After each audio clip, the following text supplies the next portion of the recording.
you can wait for you're late. That his late could be 5 minutes or 10 minutes or 20. Raider Nation. It's time to connect. Leo, Jay, Nate, Jeff, right.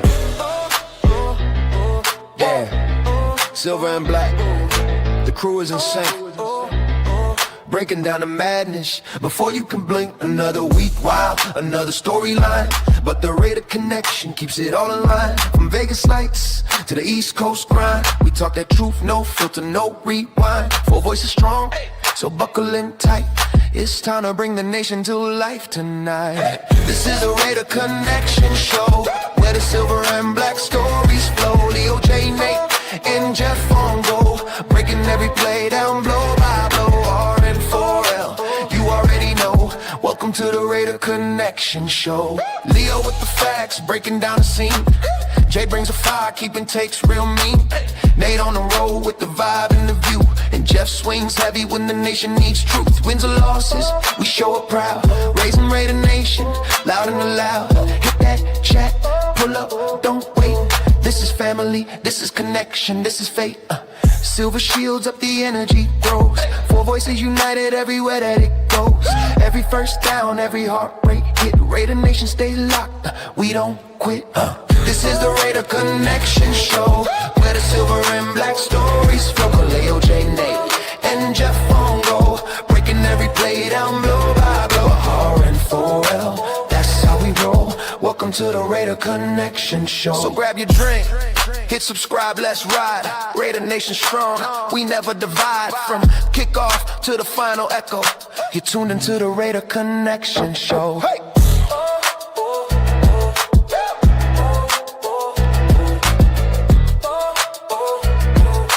Tuned into the Raider Connection Show.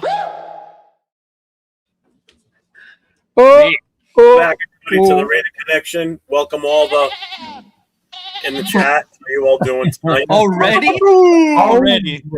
He's already starting, bro. Yeah. So, Leo, Jay, Nate, how you guys doing tonight? I am good. I just ate some sopes and some sopitas, so I'm chilling, big dog. Mm-hmm. Yeah. Nice. Jay, how you doing? I'm great, bro. You already know. And since we're here to talk about, overrated picks, I decided to wear my Ash and Jen t-shirt, just to keep it. That's fucking crazy. That's fucking crazy. Mind you, I'm the hater, but I'm the only one who has one of these. Hey. That's because you're rich. I mean, famous. Oh, man. Oh, that's funny. That's funny. I guess Nate's headphones not working. Nate, how you doing today? What up, Jeff? Chilling today. Yeah. Like a villain? That's right. So, did you like that spot? I'm asking Nathan if he liked my pizza spot. Oh, yeah. I liked it. It was chill, right? It was super chill. Hell yeah. Did you notice that Hispanic family that was sitting in front of us, they were there for the birthday, but they were all cheering for Mendoza just because he's Latino? Is that what it was? I was trying to figure out why they were. Yeah. When you went to the restroom, I asked them. Yeah. Is that what it was? Wow. The dad was like half Cuban or something like that. And then the whole Mendoza thing, I was like, it makes sense. He's like, well, that's why your girls are cheering. He goes, yeah. Yeah. Check in with the chat real quick before we start here. We got Raider Ryans in the house. We got Robert Pena. What up, Robert Pena? I saw your message at IG. I got to open up, Robert. I didn't see what it was. Ducking them. Right. But Jason Downs is in the house with us tonight. What up, Jason Downs? Edgar Sosa is here. Edgar Sosa. Tanner Jack is in the house. What's up, Tanner? What up, Tanner? Michael Guerrero's here. What up, Michael? What up, Big Mike? Ja Raider. Ja, the Clint Kubiak's biggest fan. Don't trip, fool. He just knows the lyrics. Dixon Snyder is in the house. Ao's in the house. Ayo. Yo. Coach is in the house. Trade Crosby for picks. Yep. Oh, Lord. Here comes the propaganda. Hits Boy's in the house. You already know. Says propaganda raider. Hey, Yep. hey. Rocky is here. What's up, Rocky? Money Chuck is in the house. What's up? What's up? Chuck, what's going on, man? Is in the house. What's up, my What's guy? up, brother? What's up, What's man? going on, 49er? What's going on? What's going on? Use the goat reference between. It's not a goat. It's a sheep. Get it right. John is that like old man humor? I don't even get it. Was that funny? Yeah. I don't know. I'm confused right now. I'm confused with the sheep? mustache. Yeah, no, the mustache joke. It looks like a kind of a goatee, but it's not a goatee because goats have that little bit of chin here, and that's why they called it a goatee. This isn't a goatee. Well, I know that, but what Jason said, was he trying to be funny? I don't know. I ignored it.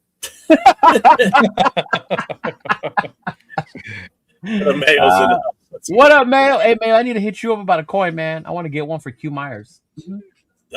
Fire. In the house. Tyler A's here today. Sacktown Mike is in the house. Mike, how you feeling, brother? What up, Mike? Hey, what's going on, my brother from another mother dispensary, brother? Raider Nation's here. Arnie Gaz is here. Gabriel Arnie? Yeah. Springfield. Isn't that where the Simpsons are? They never said what state, bro. They never said which state.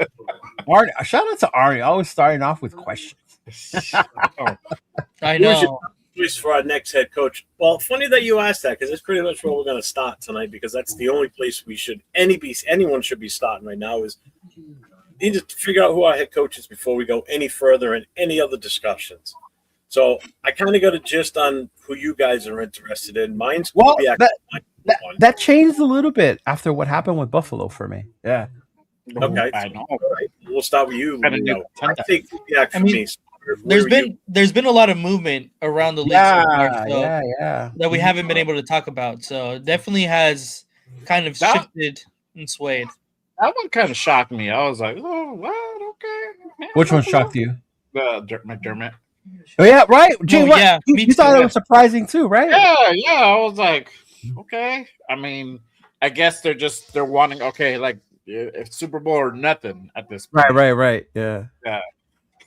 It's funny when you're those teams that are like constantly make the playoffs and you just can't take that next step. You want to fire the coach, right?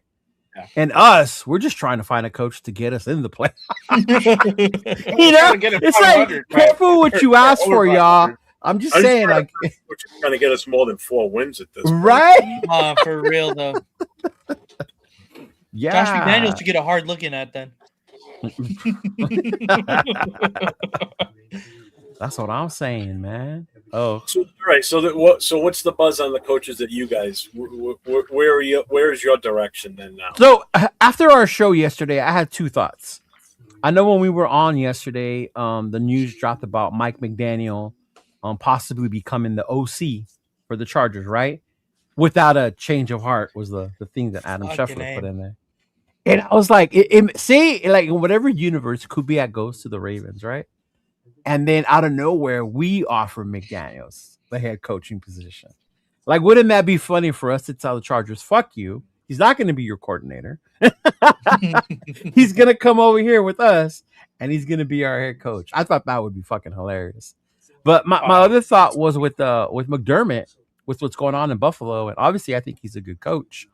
But I was thinking, like, what if we were to get McDermott and like pair him up with Daboll? Because they were the 2 that kind of started with Josh, right? Mm-hmm. So I was like, ooh. Daboll being brought into Buffalo for an interview as the head coach. Yeah. I saw that. Mm-hmm. Yeah. So, but I mean, I wouldn't be mad at a McDermott Daboll combo at this point, honestly. I would be. Yeah. Mm-hmm. I would still prefer Kubiak, to be honest with you. Yeah, I think all roads point to Kubiak. Like, and it's funny because the nation's getting impatient. Like, look at everyone's getting higher. We're gonna be stuck with nobody. The dude first Seattle has to go. Yeah, Seattle has to go win the Super Bowl first. So yeah. Well, they're not gonna win a Super Bowl. Just to go inside with what you just mentioned here. This is the message that I got from him. Clint Kubiak? Yeah. I'm gonna try to bring it up on this. Oh yeah. That's a daily message update from Ja. Yeah. So Clint Kubiak did his job. That's what has been said around Seahawks media as of now. whatever was said on Zoom call with Tom Brady, it sounds more realistic that Clint Kubiak will definitely be the next head coach of the Las Vegas Raiders. So Right. if that's true, then I think we kind of get our wish in a way. Mm-hmm. You know, we get, most of us, I think, for the most part, get what we want in the head coach. Offensive minded. I'm Yeah. guessing he would bring Clay as the offensive coordinator. I don't know if he would. Do you think that would happen? I mean, I don't think he would. I don't know. I mean, what is a better position, where he's at now or with the Raiders? Well, I mean, to be, I guess, closer with his brother. You know, hmm.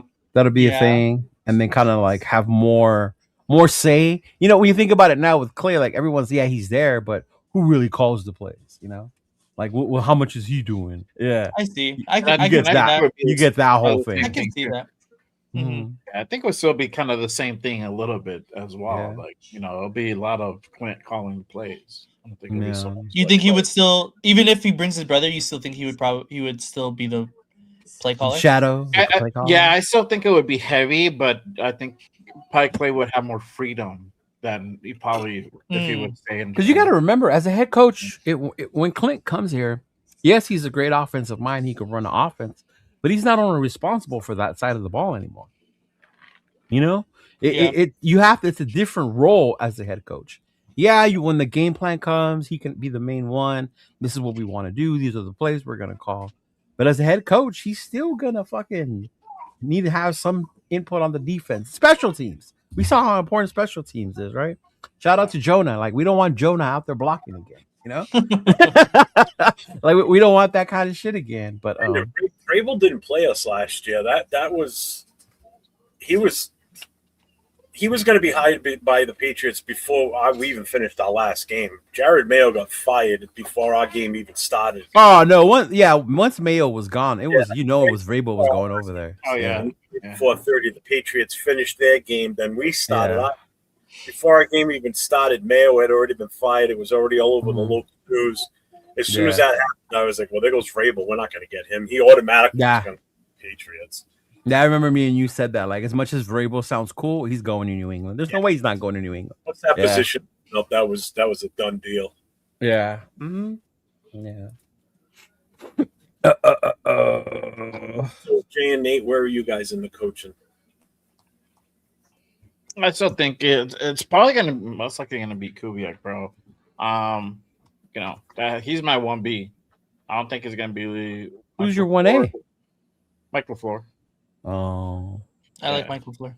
Yeah, I like Mike LaFleur. I don't think he's gonna be it. I don't think so either. But McDermott, I would love the Raiders to go ahead and interview him.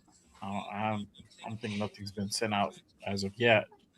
I think they're just wanting to kind of focus on Clint, but I still think they should still continue to interview prospects. You never know. At the worst, you'll have a backup guy. You need a couple of backup guys, to be honest, because what happened fucking last year, we ended up with old man Pete. I know. And I think he was like the third choice or second choice. I don't even know. Yeah, we got left with our hand in the cookie jar. Like, oh shit. Yeah. So by what he's saying here, won't let Clay leave, meaning Clay leave the 49ers to come be the OC for us? Because why would he make the lateral move? I think that's what he's saying. His brother. They don't. Yeah, but here's the thing: they don't have to let him be interviewed. They can deny him the interview because that's what he's saying. Mike Shanahan won't let it happen. You from a lower rank like an OC going up to a head coach, that they can't stop you from interviewing. The 49ers can stop that one right there. So Nate, where are you at? You same boat or? Yeah, I do think so. My number one is Joe Brady because we kept saying how we want to have an efficient running attack, and the Bills had the number one running offense this past season. So I think bringing Joe Brady in would be an absolute great hire because we want to see Genty, and it would only help what inevitably will probably be Fernando Mendoza. It will only help all the younger guys if we have an established run game, and Joe Brady proved that he can have an established run game. Hell yeah, he did. So that's my number one. But Clint Kubiak is right there. 1B for sure. You've seen what he's done with Sam Darnold. Everyone thought that the Sam Darnold contract was overpaying him, and he's proven that he looks exactly like the Minnesota Sam Darnold. So I'm good with either of those guys. So as long as those two guys, really, I do think Joe Brady will end up being the Buffalo head coach. I think so too. Mainly because I think Dabble has been too removed from Buffalo, like for too long, to go back and still be in good graces with everybody there. And Joe Brady has obviously just led the offense, just recently, just this past season, and for the past few seasons. So to me, I think that's why Joe Brady gets the head coaching job there. Just so you guys know, Nathan's not being completely honest. Nathan on Gruden to come back, but he don't want to say it on there. I fucking love John Gruden. I do. He's like, please. I do love John Gruden. I don't want him back, but I love John Gruden. He wants that big statue, Modelo statue of John Gruden. Yes, I do. I told him that the other weekend. I told him that. Just a shout out to everybody that's in the channel right now or in the chat. What up, Dominic? If you're new to the show, make sure you hit that subscribe, that notification, the thumbs up. Oh, I forgot to like what you're hearing and what you're seeing. You got 4 channels, 108. You got mine. I'm far one rated Jeff. Next to me is Cheeto Linus. The other side of him is Jay from Just Raiders Baby. And on the other end, opposite of me, the other end is Nate, LV rated 10. So make sure you guys hit up all the channels, hit the subscribe, hit the notifications, give the thumbs up. We're all streaming on our channels right now. Yes, sir. If you haven't yet, at least get over to LB rated 10s and hit that sub on his channel, please. We need to get his numbers up, get him pumping along here with everybody else. Nah, fuck that dude. All he does is talk shit. So you don't fuck me tonight. Mike LaFleur is the best candidate on the market for what we have and what we need. Yeah, I wouldn't mind LaFleur. I wouldn't mind LaFleur. I wouldn't mind LaFleur at all. I wouldn't be pissed off one of them. But you know what? You know what name nobody said in this panel? Mentor. I don't think it's going to get him. Oh, because I don't think he's going to come here. Yeah. I think he will? No. Baltimore, you said? I think Baltimore. I can see that. I can definitely see I like Mentor, but he's not like my number one. I would obviously. Same. What teams are the most attractive out of what's left right now? Baltimore first, obviously. But I don't even think that Mentor is like the number one head coaching candidate on the market either way. No, I think number one is Clint. The stock is rising though. Yeah. The stock was rising. I actually asked Chris about Mentor because I was liking Mentor. And Chris is a big Michigan right? guy. He's a big Michigan guy. And I was like, I'm actually surprised you're not pushing more, like in the chat for Mentor. And he told me he likes Mentor. He does. But he don't think he's ready yet. He's like, he's probably like he needs to do like another DC, something like that. But he's probably not ready yet to be a head coach. Because he didn't even think he was ready to be the head coach at Michigan yet. Yeah. So and that's coming from a dude who's with Michigan, Mentor. You know, He probably wishes they had Mentor now, but after what? After the fiasco that happened over there. Yeah. Yeah, I keep hearing that the what's his name? Brady was gonna end up staying at Buffalo. Yeah, I think that's what ended up happening. Yeah. Hey, was that you that called Q Myers' show today? When he asked if you were, how would you feel if we got Webb, Webb, made him head coach, but then he brought Cliff Kingsbury as his OC. I guess he was Webb's coach at Texas Tech. So they have a real good relationship. I would rather have Cliff Kingsbury as the head coach. So Q Myers was asking the people that, like, what are their feelings on bringing Webb over here with Cliff as a head coach OC combo. Yeah. And some guy named 805 Raider called and chimed in. And I was like, I wonder if that's 805. Did he really? Yeah. Well, he texts, so you couldn't hear his voice. Oh, I was going to say. Yeah. It was probably the 805 Raider. But then I didn't think it was because he didn't say, the text didn't say, here's the thing. You know, like it didn't start up that way. It didn't start up that way. I'm dead. Yeah. Uh-huh. Oh. We'll come back to that question. Don't trip. What are the odds Good Mendoza run. gets what? What up, Rundown? What up, Run? I thought you was hopping on, big dog. Where you at? Where you at? Do you need the link? I sent it to him earlier, but It's in the studio. He has access to the studio. He's Oh, access okay. to it. Doesn't need no link. Studio? You don't need no stinking link. Right, bro. Oh.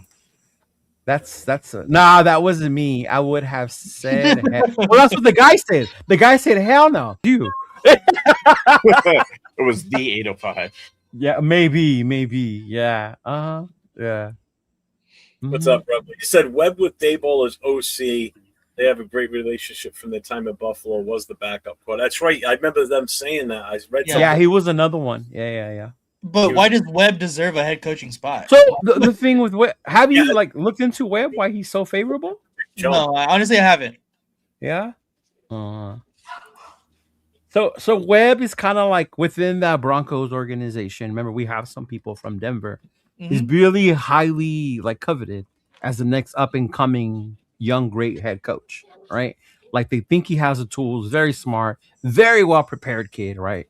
But he still right now is just, he's not even a coordinator yet.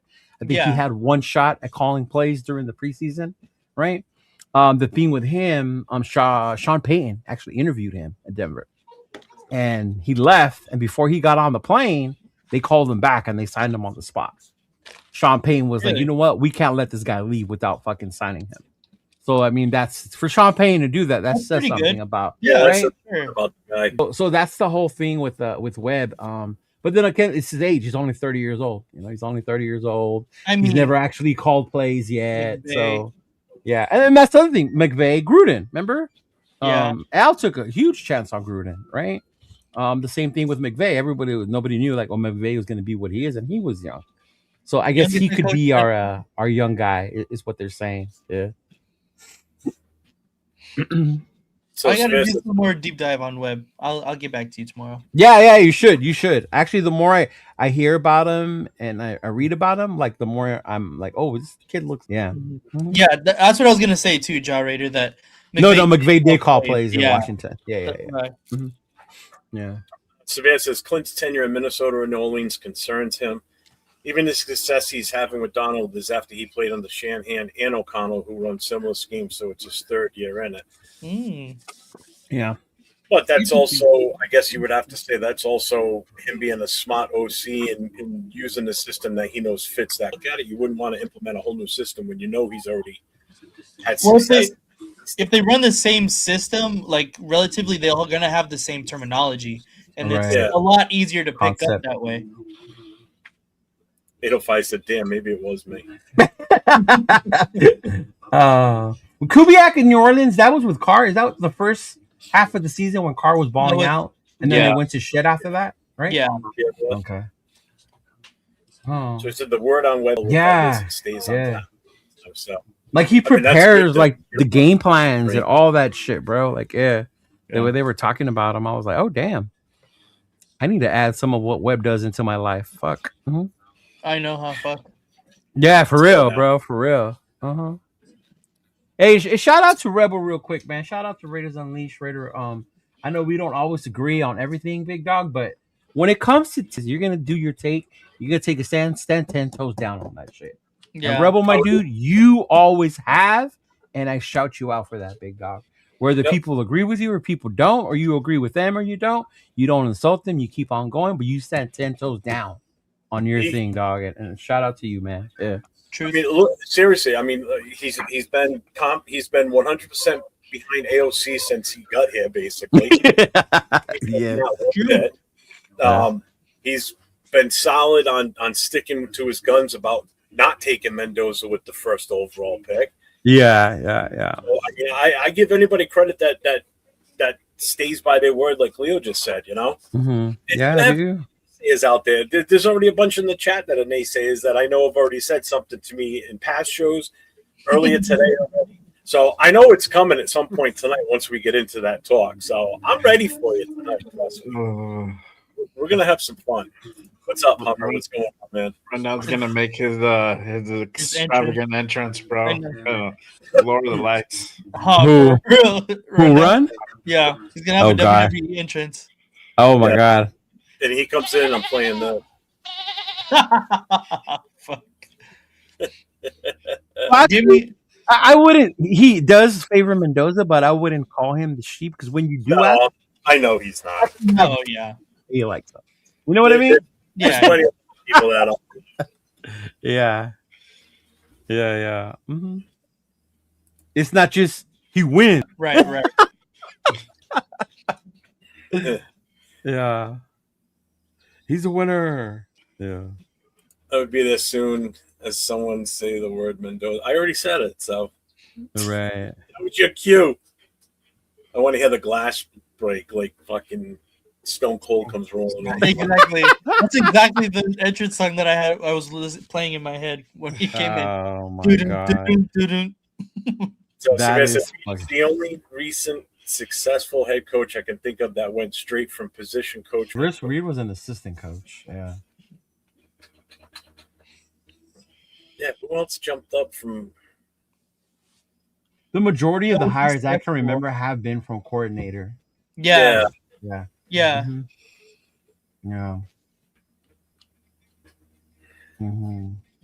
See, when did I say AOC over Mendoza? I said he's been a supporter of AOC since he's been on our roster, and he's not behind on the draft Mendoza thing. So how do you get AOC over Mendoza on that? How do you get that? That he supports AOC as a player. How do you get that out of what I just said? This is what I'm talking about. This is the shit that makes no sense sometimes. People hear what the hell they want to hear. It drives me. Harbaugh was a special teams coach when he started. He was a position coach. Yeah. And that opinion should be respected. Everybody's opinion should be somewhat respected. It's their opinion, whether you like it or not. Right. Jesus Christ, you don't have to fucking agree with it. But just... Right. Uh-huh. Ja, I'm dead. God. What did Ja say? I'll wait for Leo to put it up. So we expect the first-year head coach who is not coordinator to rebuild the passing game, rebuild the O-line. And see, that's the other part. Yeah. When you do say we're going to go young, right? I'm saying for me, I don't know about you guys, but I'm thinking the most of us up there understand we have to be patient. This is not going to be where we win next year. This is a rebuild. We're rebuilding something here, right? It's not like we're expecting Webb to come in here, fucking all of a sudden be this amazing Ben Johnson type play caller and create this offensive machine that can't be stopped. You know? Right. Like you have to be fucking patient with whoever it is we bring. Let them build their team this time, you know? Let them work with Spytek and with Brady to bring that, you know? Yeah. You know, right. It's going to be rough for Raider Nation, dog. We weren't even thinking within our own team. And we've had 3 coaches already come up that way. Because Matt went from linebackers coach to Madden was linebacker. Mm-hmm. Art Shell was offensive line coach. Yeah. And he jumped right into the head coach pot. You know who I was shocked never got it? Was Willie Brown. Willie Brown was our DB's coach for the longest, remember? Mm-hmm. Yeah. I don't think he just didn't want to go anywhere else, though. I think he just wanted to be here. Yeah. I don't know how well he would have transitioned to the head coach job, to be honest.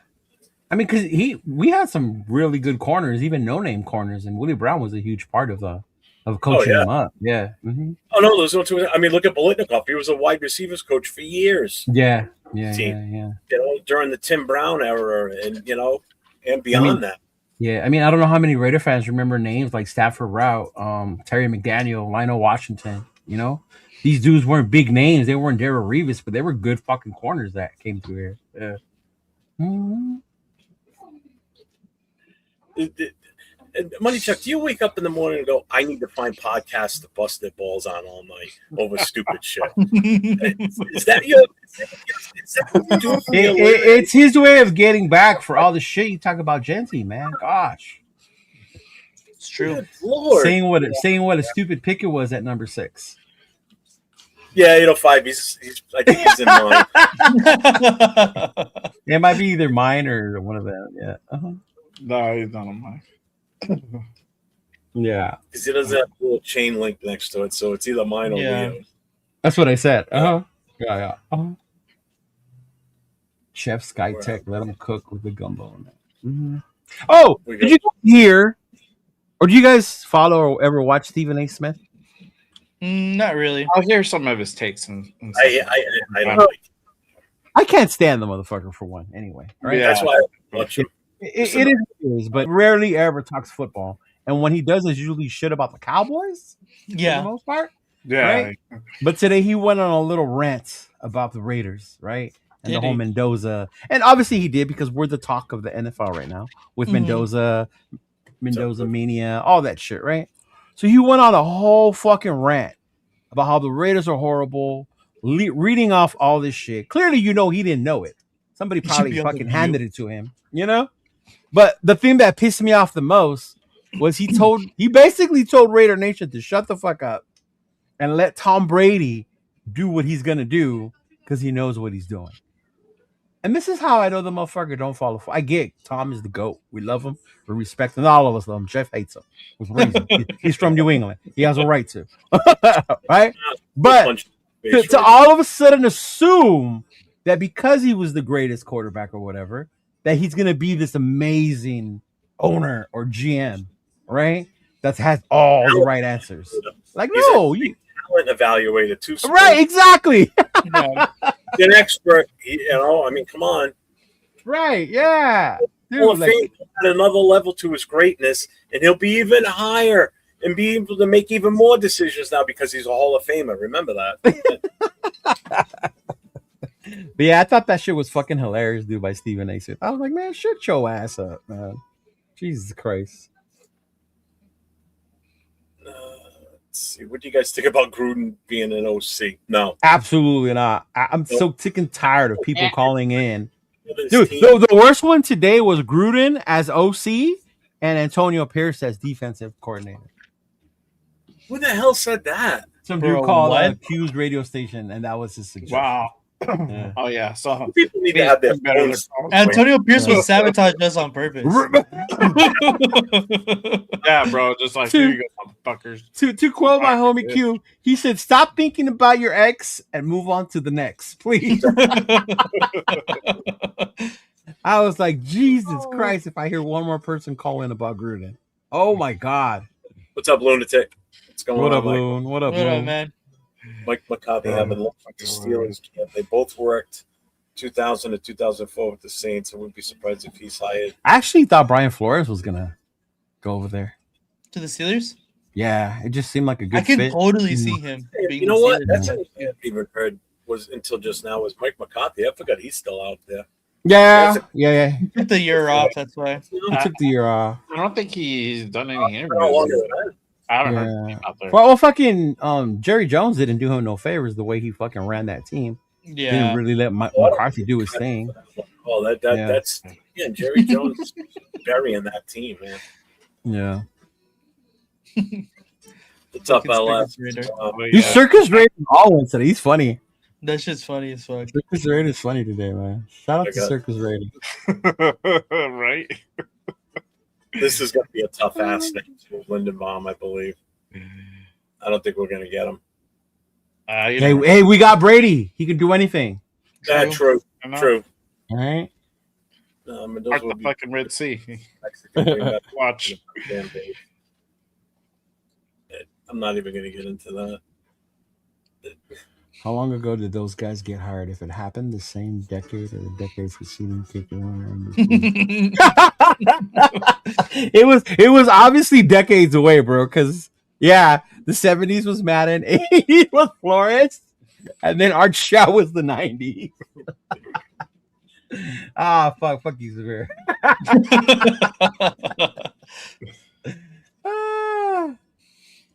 Oh my lord. Coach, you talking about that offensive line, the offensive left tackle, or the defensive tackle? Because the 6'9" guys, they're offensive. The offensive tackle. That guy, oh my! I still can't get over how we talked about it last night in the show. I brought him up. We did. Massive compared to everybody else on that field. Hey, what's up, Mike? Should I put money on Kubiak being our next head coach? Honestly, I feel like it's gonna hit. I probably Yeah. would. At this point, that's what all roads seem to be leaning towards, right? Yeah. Is that's who our guy is? Yeah. Mhm.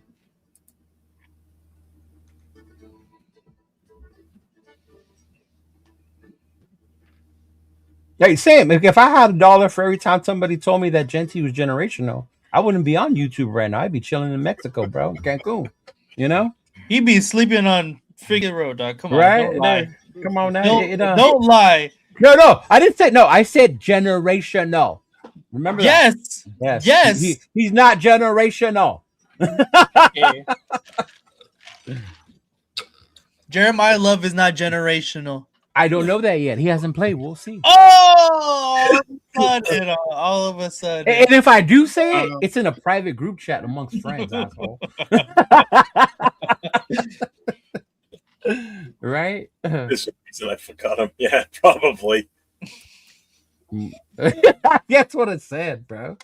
Yeah. Mm-hmm. Oh, what's up, Chico? What's going Bro, on? Man? I made week, but at least I know how to spell week and which one it is. The one you spelled is the day of the week, dumbass. That just This is what you are. Look, right there. That's how you spell it, buddy. Take your ass back there to your dollar school. What's up, Big Lock? What's going on? That's what makes it funny is the motherfuckers who talk so much shit, but they can't do the simple things like spell. You know? That's what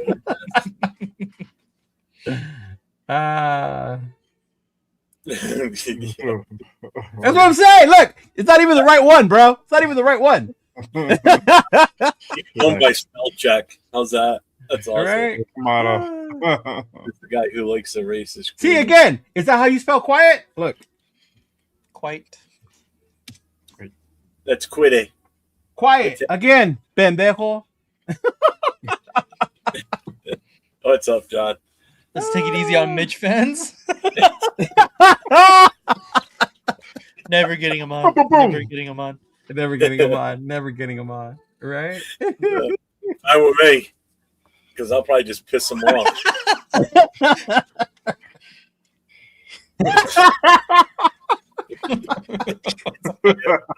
Fucking severe. Oh man. Oh man. Oh man. Yeah, fucking Leo became a school teacher out of nowhere. Hey, bro, and I'm the immigrant. I wasn't even born here, and I know how to spell.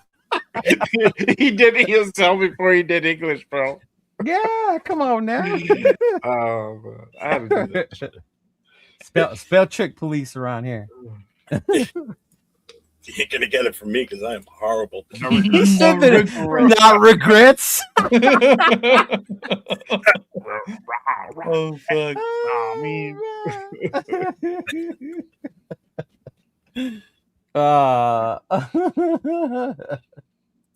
Oh, no, okay, now it's that. Okay, now we're gonna play that card. Okay. Mm-hmm. You asked to come on before, and now all of a sudden it's an issue. Not only that, but he's the one who talks the most shit. And now it's like, oh, don't talk shit about me. And I, come on, man, stop. Excuse me while he. Are you Marine? Leo's doing. I am the Spanglish. Exactly. See, he knows. He knows, man. I have a question for Jay and Nate. There you go. All right. What is the last rated jersey purchased? Well, for me, it would be my daughter's Max Crosby jersey.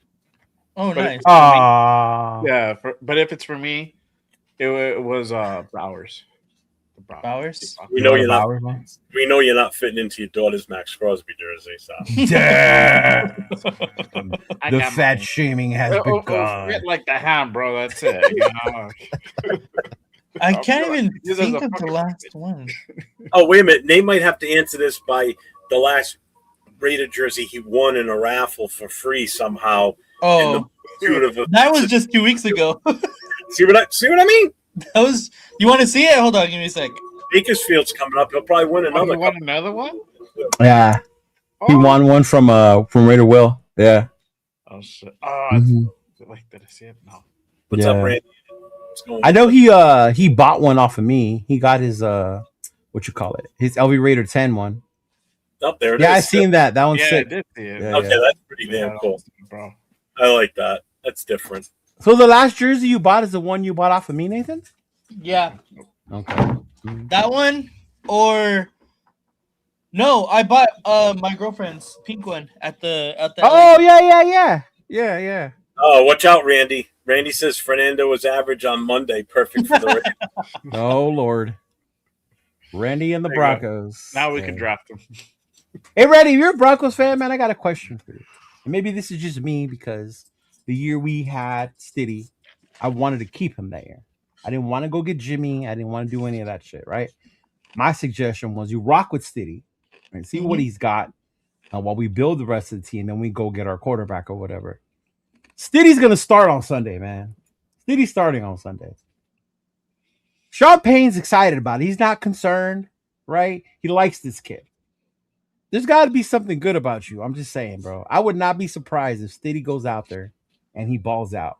And if he does, I'm gonna be upset, dog. I'm gonna be upset because I really wanted to keep that kid. Like, we lost him for $5 million. $5 million. It depends what Stidham goes out there. Like if it's 49ers against the 49ers Stidham, they're gonna fucking win the game. Like he was a baller that game. But the rest of the other games, the Chiefs game, average. Well, because it was only those two, right? It was the Niners and the Chiefs game. Well, he played a little bit in relief of somebody too, like a little bit. Yeah. One more game. So he needs 2 games to win. He needs to have 2 good games. That's it. Bro. Yeah.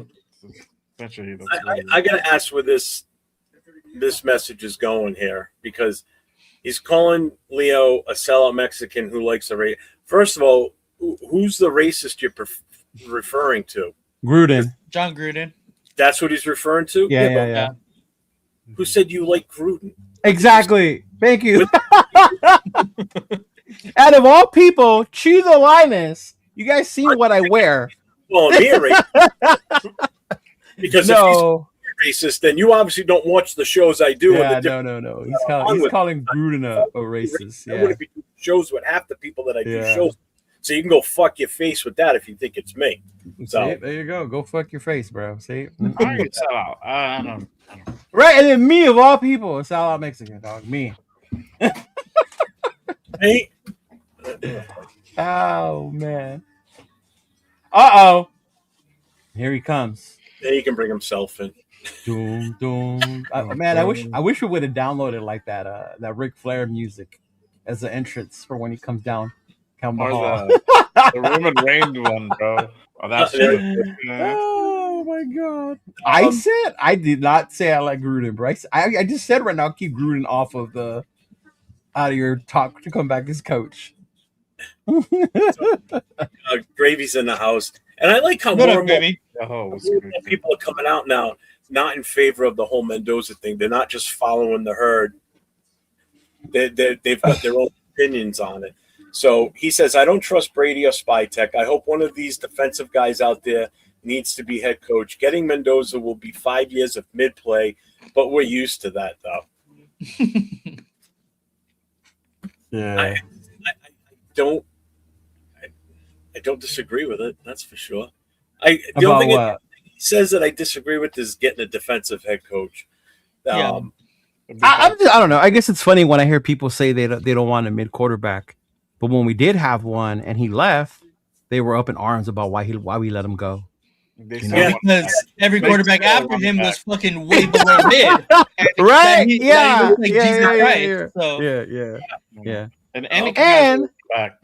And for shits and giggles, as much as we might be opposed to not wanting him in number one, I don't think I've said he's mid or that he's not. I don't know what he's gonna be. I don't.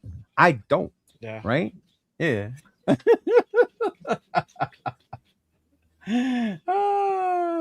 Oh my lord! Oh, look what he's doing. I see what he's doing. You got it. Okay. Do it.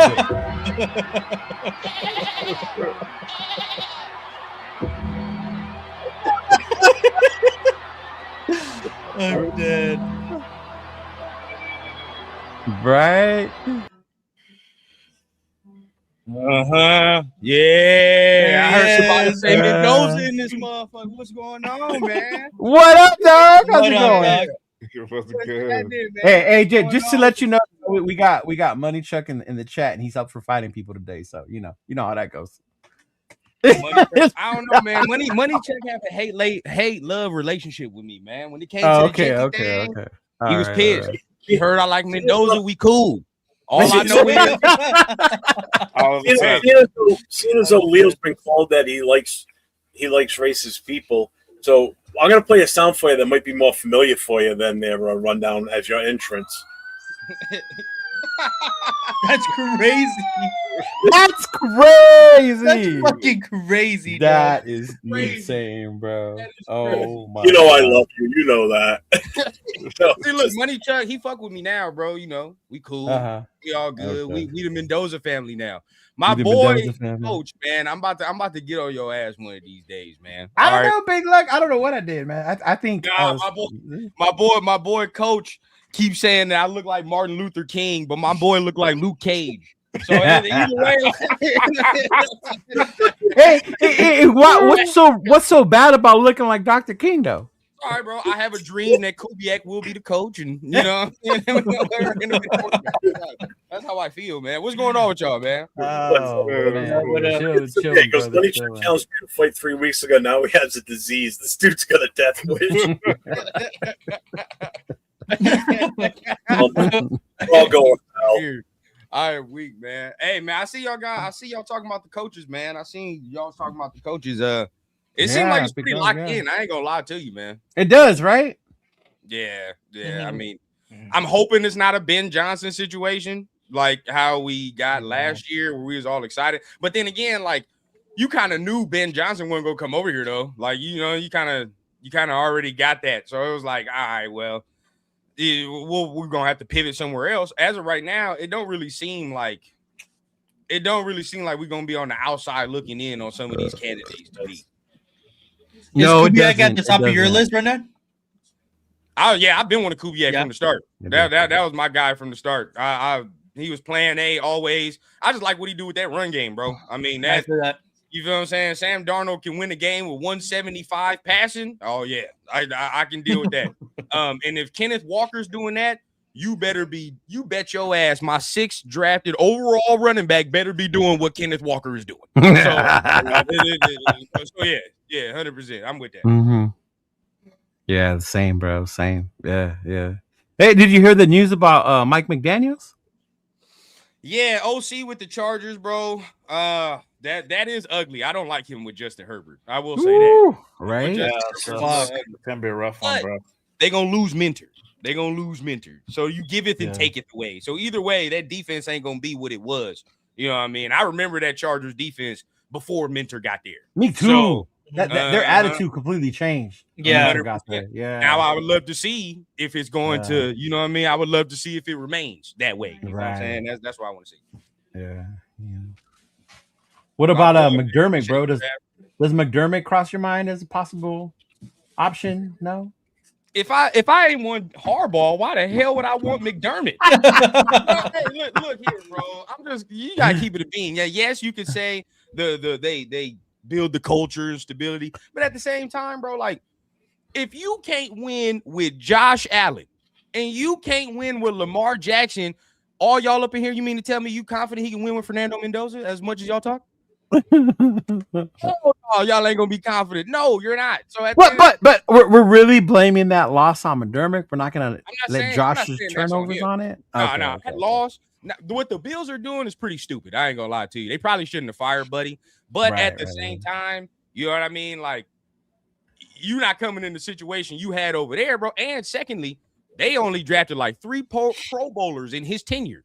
I know, yeah. You know it's bad when they're arguing about Kean Coleman. Bro, like, that's when you know it's bad, right? Yeah. I'm here, and you mean to tell me you want to get a coach that's drafted 2 Pro Bowlers to this team? Okay. Yeah, all right. All right, we for sure gonna be fucking off the draft again. Same with Harbaugh. You know what I mean? So it's like, nah, it's young coaches for me, bro. We gotta go young at this point. I agree. Gotta go young, bro. I mean, I don't see why we don't. I mean, right. Our last 4 out of the last 5 head coaches we've had are retreads. Like that, they're retreads. Jack Del Rio was a retread. John Gruden was a retread. AP wasn't. Josh McDaniels was. Pete Carroll was. You feel what I'm saying? Like that's 4 out of the last 5 guys, bro. And the one time we did have a rookie head coach, we fired his ass after 1 year. So you think it's time to go young, look for something new again? You gotta bite the bullet, even if he sucks year one. Now, if he's just complete dog shit, you can tell, right? It's like, all right. Yeah. Because especially if it's Kubiak's the one calling the play, so there ain't nowhere to hide, bro. You feel what I'm saying? Like if the offense is scoring like 7 points a game, you're like, all right, well, this motherfucker sucks. But say we do, right? No, say we are like that, right? But and we know it's not so much the scheme at this point, but it's more the players aren't able to execute the way we need them to, you know?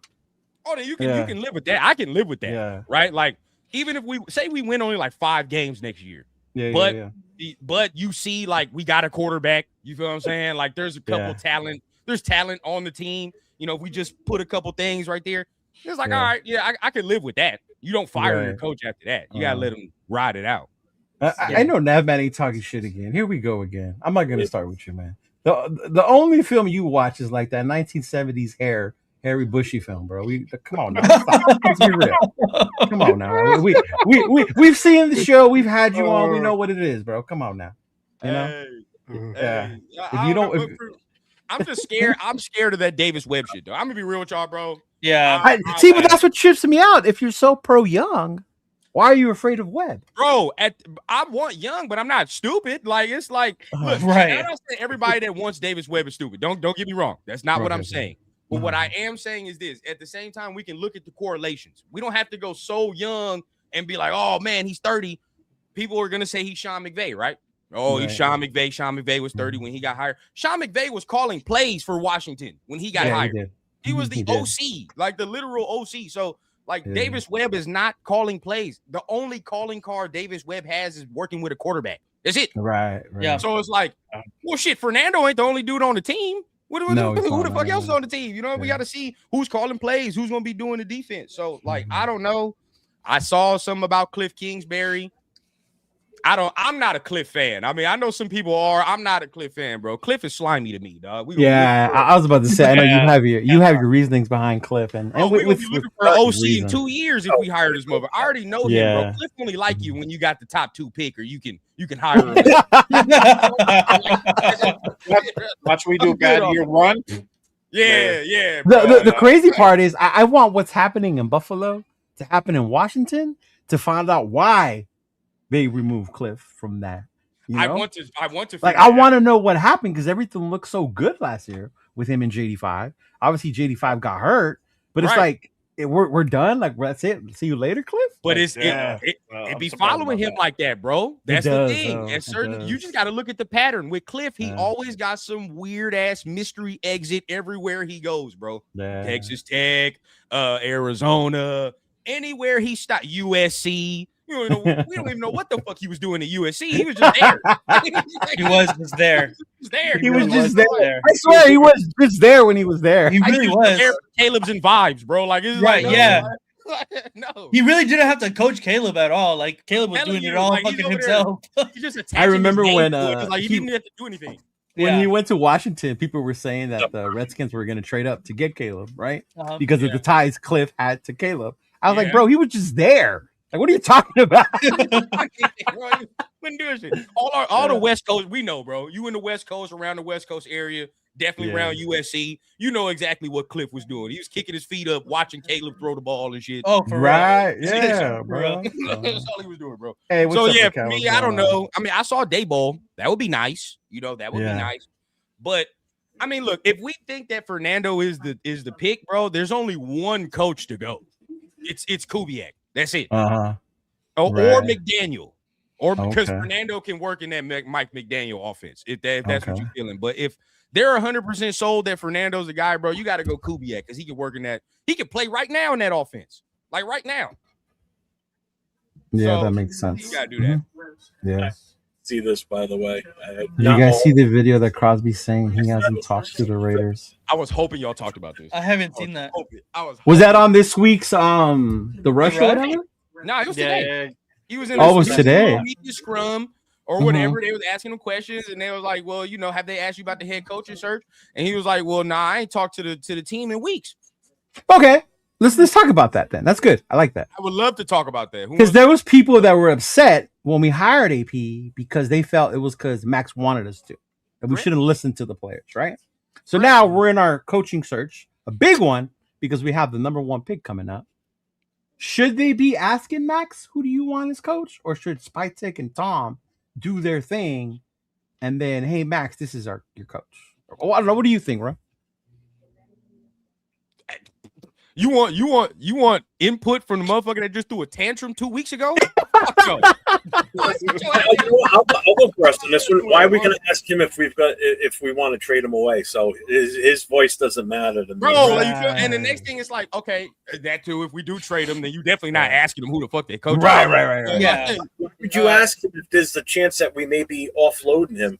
So yeah. We want his input. Right, whatever. Right. And even if we're not. Sorry, Max. I like this, bro. I like this. Even if we're not, bro. Spytek, lay down the law. No. This is my shit. We'll be doing it the way I see fit. You feel what I'm saying? Yeah. Now, some people like a professional organization. Exactly, bro. Yeah. Some people cannot like that, but Max had his input and had his chances multiple times in his Raider tenure. It is what it is. Not saying he was wrong for saying that because of a player of his caliber, he should have that at the time he was, right? But now we've seen you've already had that. We see that there is a plan in place. I'm not gonna go to turf doom and gloom. There's a plan. There's a plan, bro. So at that point, I'm gonna you gotta let it unfold. And there's no point. No point. Yeah.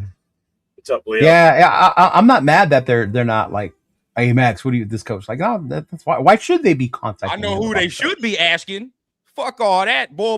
Go ask 89 who he wants. That's what I want. Go ask 89. Go ask 89 Look the numbers the other way. 89, not 98. Yeah. Ask 89 and number 2, especially the most. You got a quarterback that's gonna come with him. You got a head coach that's probably offensive that need to be able to work with him. Yeah. Who do you need to ask? Yeah. But having no contact with your franchise player, not even just about the head coaching situation, that doesn't ring good for me either, considering he just got the surgery. Like, just checking up on your player. Like, hey, how you feeling? Blah, blah, blah, whatever. Like, that's your franchise player, bro. I'm just gonna not after April. Because the chat's been on point with us with what we've said so far, right? So Max is gonna be on the way out. Good thing for the Raiders. Whoa. We didn't say all that. I just said don't check in with him. In his opinion, in my opinion. But y'all, we gotta be honest though. Max is not a GM. That's one thing. Why would Crosby need to talk to the GM and owner about a head coaching hire? He's a player, not a decision maker. Right. Cool, Kev. They don't want to give Max too much power. Right. No, don't give power to the players. So I think Max will get landed at DC. Look, now check this out. That happens. I'm gonna say the elephant in the room, bro. I'm about to say the quiet part out loud. Okay, I'm just about to say the quiet part out loud. After April, Max ain't the face of this franchise no more. Oh no, it's not. This is real talk. He's not. I mean, and that's not a slight. It's not a slight. It's not, but he's right though, because the position quarterback first overall. Yeah. Bowers and Reese. That'll be the face of the team. One offense, one defense. I think. Can you imagine, boy? I keep telling you, y'all ain't gonna be satisfied till Josh Dobbs is QB1. You ain't gonna wait. You ain't gonna be satisfied. Man, you better stop with that. Okay, just wait. But either way, bro, like it's just the quiet part. He's not going to be the franchise, the face of the franchise anymore. Right. You know what I mean? So it's like, well, we're going to become. Well, if some fans have their way that I've seen in our chats in the last few days, we're going to become the Las Vegas Hoosiers because everybody wants the QB. Yeah. We got to get. I hope not. We I hope fucking not. Yeah.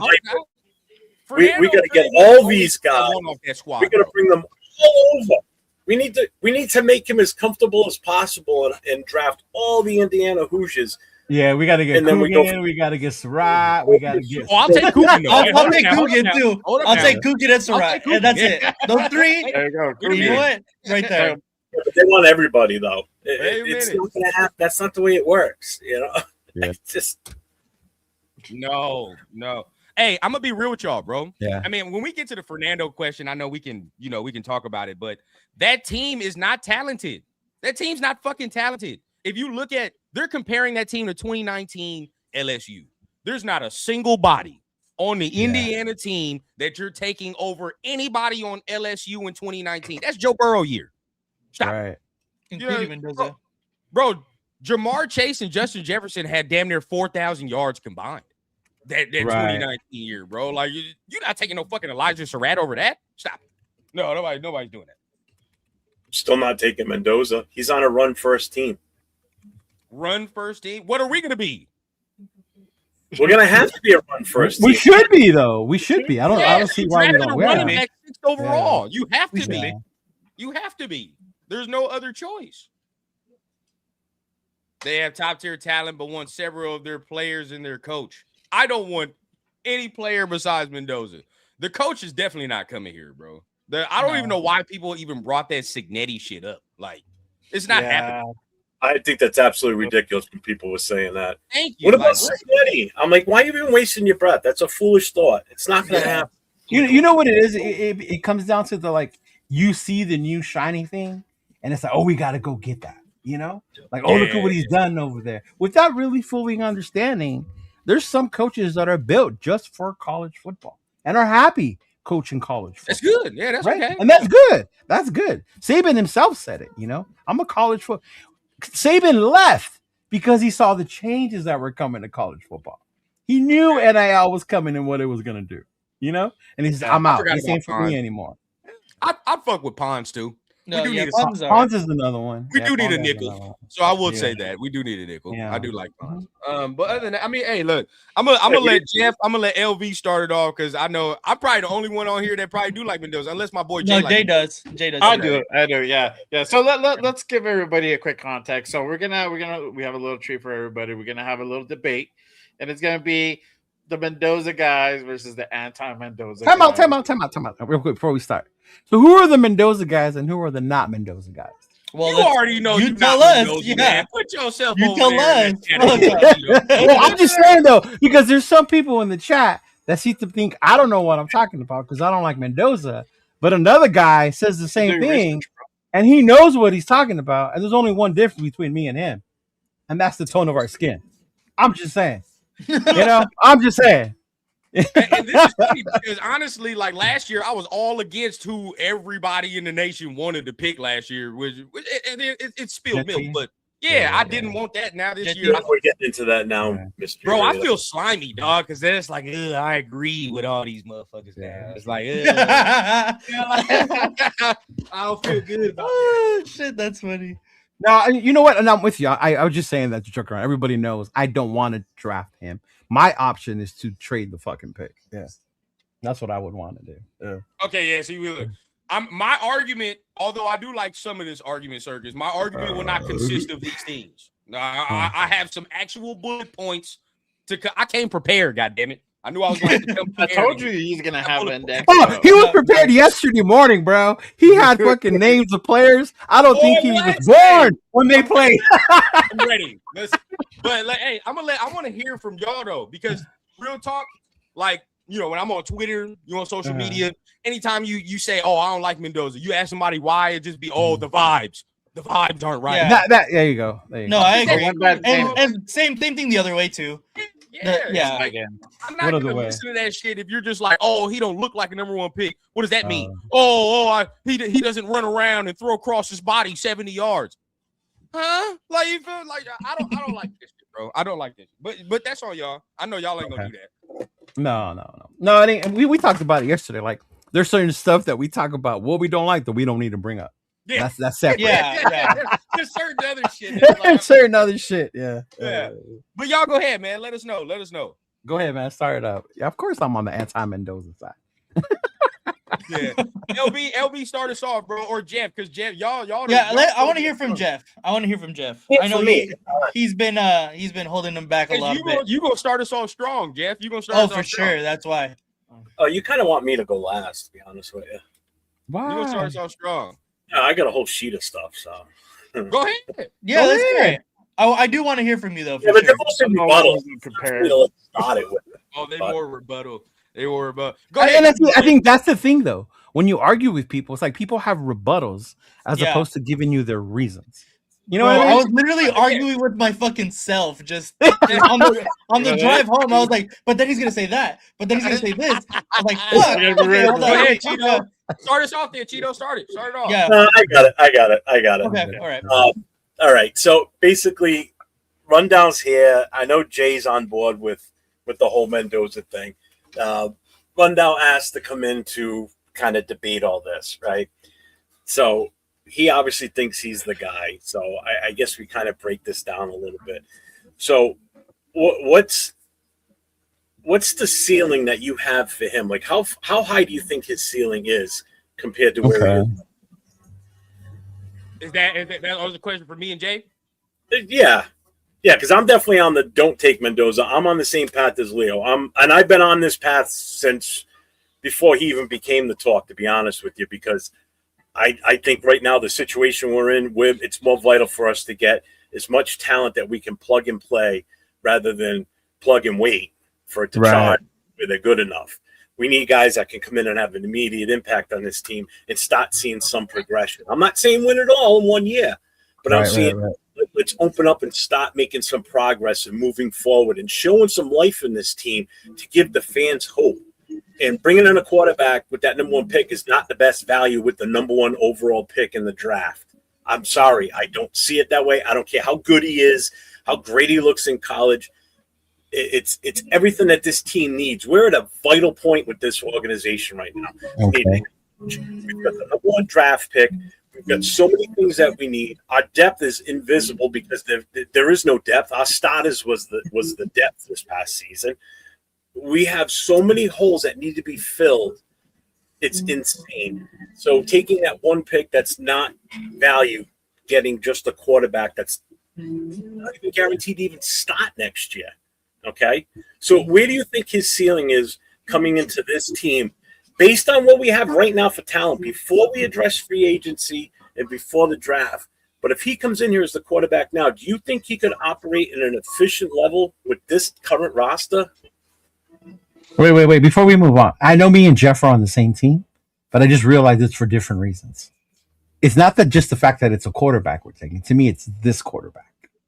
Right. All right. For me, if it was like Caleb, I would not be up here questioning shit. Oh, I would be up here feeling ashamed of myself as a Notre Dame fan that I want Caleb from USC. Right? Mhm. Like that's where I would be. It's not the fact that it's a quarterback. It's just to me, based on the fact that it's a number one overall pick, to me, him as the quarterback being the only one in this draft, it doesn't seem the value is there for a quarterback like him, if that makes sense. And we'll get more into reasons why. And stuff like it's see, the one thing that people tell me all the time is, what do we do for a quarterback? Okay, I know I'm asking the question and I wanted you to rebuttal it, but I got to keep building on this because this is just, it gives me more fuel for this, I guess. You take him as that number one pick, right? That's the value of that number one pick is also the fact that the pressure is on the head coach, the GM, the player himself to come in and be that number one caliber player. And if he doesn't live up to that, okay, now don't take into the equation the whole Jamarcus Russell thing. I'm all for taking a risk, but you need to make sure that that's the right guy, okay? When you could do something where you move back in the draft, okay, you get two immediate starters right away, because if you pull off 2 first-round picks in this year's draft and one more for next year, if you trade with the right team, okay, you can still take a quarterback that's going to have less pressure to prove himself. Because when you come in as the number one overall pick in the draft as a QB, all the pressure is on you as the organization, the coach, the coordinator, the QB coach, that player, to perform like that number one pick. Whereas if you pick a quarterback at the end of the first round or early second round, and I'm looking at like Chambliss is the next best quarterback coming out of this draft, okay? So say it is Chambliss, even though, yeah, okay, technically he's not ready. It doesn't matter if he's not ready. We'll have time to let him grow into that position, but still build other things around this team. So when he is ready, the whole team's ready. And then we just set sail. Now we're moving. There's less stress on that player in the organization. There's so much pressure on us with that number one pick to take a player that's not a plug and play player, where you're going to get that full value for that first pick. And I just don't see it with Mendoza. I don't see it with any quarterback, period, right now. There's nobody in this draft that is worth that first pick that's a quarterback. I'm sorry. I'd be taking like a Bain or a Reese, or if you want to do something else with the number one pick, do that, or you move back, get extra picks, and then build this roster up. That's why I had Mendoza. I'm not gonna go on my argument real quick, but I will say everybody that's like, I would take Bain or I would take Arvell Reese number one overall before I would take Mendoza. You understand that puts them in the conversation of Myles Garrett and Jadeveon Clowney, right? Yeah, and that's why I wouldn't do that either. That's why I Ruben Bain ain't that prospect. As much as I like him, he is not no pick. If we can't unload that first pick, we got to take somebody. And I'd rather take it with them because they're still going to be playing right away. You better well size them for the uniform because the day you draft them, they're already going to be on that starting roster. Guaranteed. Unless they have an injury. They'll already be on that starting roster. So Mendoza, yeah, he's going to have a uniform, but he ain't going to be playing day one. I think he is, though, if we draft him. He definitely will be. Day one, you think? Unless he blows it up in preseason? I think he will. No, he definitely will be just off of hype alone. Still, all this talk is all for nothing right now because, number one, haven't picked a head coach, no offensive coordinator, haven't even addressed free agency yet. So I'm okay with Mendoza if the offensive line is fixed in free agency. If we don't fix that free agency, O-line in free agency, then he's going to get absolutely slaughtered because then you're going to have to hope that what we have on this roster now improves enough. And yes, I know coaching has a big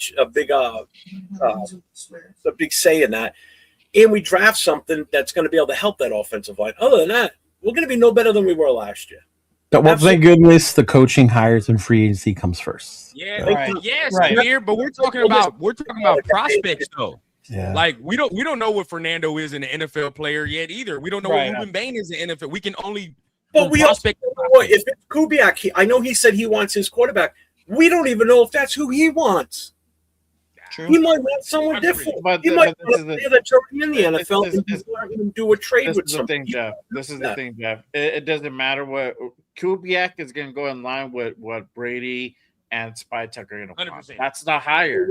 They're going to hire somebody with the vision. That's why I say the vision needs to be like, if they're sold on it, but this is the thing. If they're sold on him, so is Kubiak. They're not hiring no coach that's not. Like that's We just went with that. We just went with that, bro. You know? It's what they're going to do. So do you get probably... But if you get a yes man as your head coach, are you getting the best possible head coach at that point, or you get going to go along with what him? But that's the thing. Like, okay, so if we're in the interview process, right, and say what I said yesterday, and John Spytek and Tom Brady are like, "Hey, yo, we like Fernando." Okay, so so the next prospect that come in here, if he come in here and be like, yeah, I would trade the number one overall pick and do this, they would look at each other and be like, well, cross his ass off the list because he not going to work off what we want.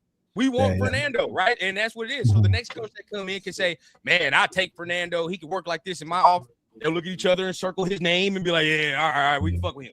That's probably what's going on right now. I would doubt that they're in there like, oh man, we're just gonna look at whatever coach and just go with whatever the fuck they want. I don't think so. I think that's what I was telling him yesterday. How do we know that? I'm hoping that's why we have these Zoom call conversations. You're making sure, like, hey, we're thinking about taking Fernando. What do you think about him? Like, what would you do? How would you build? Right? Like, those are the conversations that we're hoping are happening and should be happening. Right? Okay, real quick. Because I'm always going to defer to y'all for shit I may not know. Mm-hmm. When Jamarcus Russell was coming out, did he have any concerns? Okay. Here's the thing. Yes or no? So here's the thing. Coming out of LSU, he had the gun. If you did your homework, mind you, it wasn't the age we live in now with social media and the internet. Right. You had to do your homework like in that movie Draft Day, where you had like an investigator go out. You called coaches. You called family members. Like, that's how you did it back then, right? If the Raiders were to do that, based on what I've learned now, between now and then, the concerns were there with Jamarcus. Al just didn't see them or care about them. So it's like, and it's the same thing with Marinovich too. Everything is, and that's how I stumbled upon the Marinovich video because I was doing the research on the. Look at that, Nap. I do research. I was doing the research on Jamarcus Russell, right? And I was, what don't we want to do with Mendoza? And that was one of the things that they said Al never did. People were telling him or suggesting to him, but I was like, no, look at that kid's arm. He's the kid. I see the arm. I see the talent. But they never did the full background into the coaches. Even that when we went to New Orleans, bro, the people in New Orleans were telling us, y'all should have never drafted this kid. So seen how he was acting back here. So does that not matter? Drafting a quarterback in the prospects, that doesn't matter when you talk about concerns and leadership and things of that nature. Oh, definitely. Yeah. No, I just wanted to know. Yeah.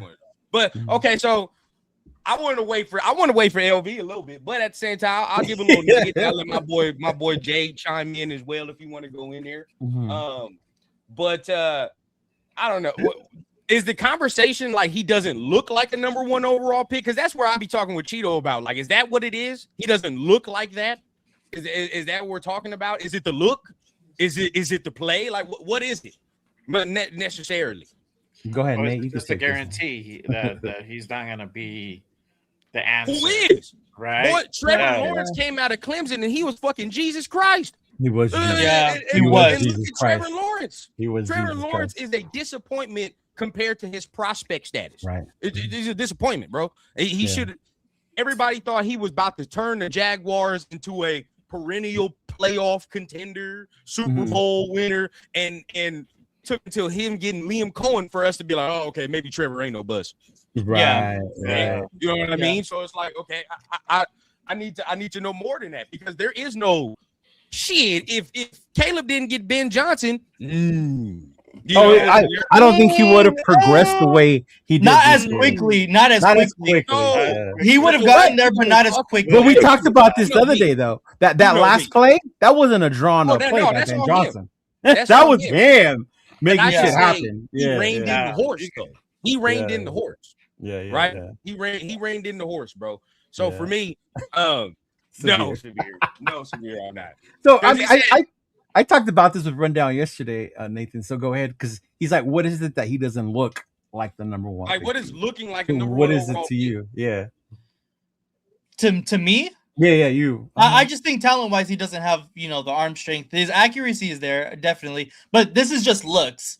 Like, to me, obviously, we've been having the luxury of watching people like Caleb Williams, Jaden Daniels, Cam Ward, like those athletic specimens come out and be number 1 picks. Yeah. And I think that we're just kind of losing the value if we don't get that kind of guy. Obviously, because they pass the eye test, and you say whoever has differing opinions on what Fernando looks like, but you can't argue that he doesn't have the athletic ability that those previous guys have had. And I don't think that's really the argument for me. That's not the argument, at least. Okay. But I do agree with people that say that he doesn't like have the number 1 look, but that's not my end all be all for the Fernando Mendoza argument. That's not my, Well, shit. How the fuck Jared Goff get taken number 1 overall? When Goff went number 1, I thought that was wild.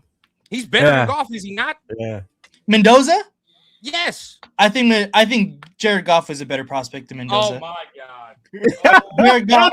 Jared Goff has a better arm and better about the same accuracy. I didn't agree with that run. I didn't think Goff not at all, bro. Shit.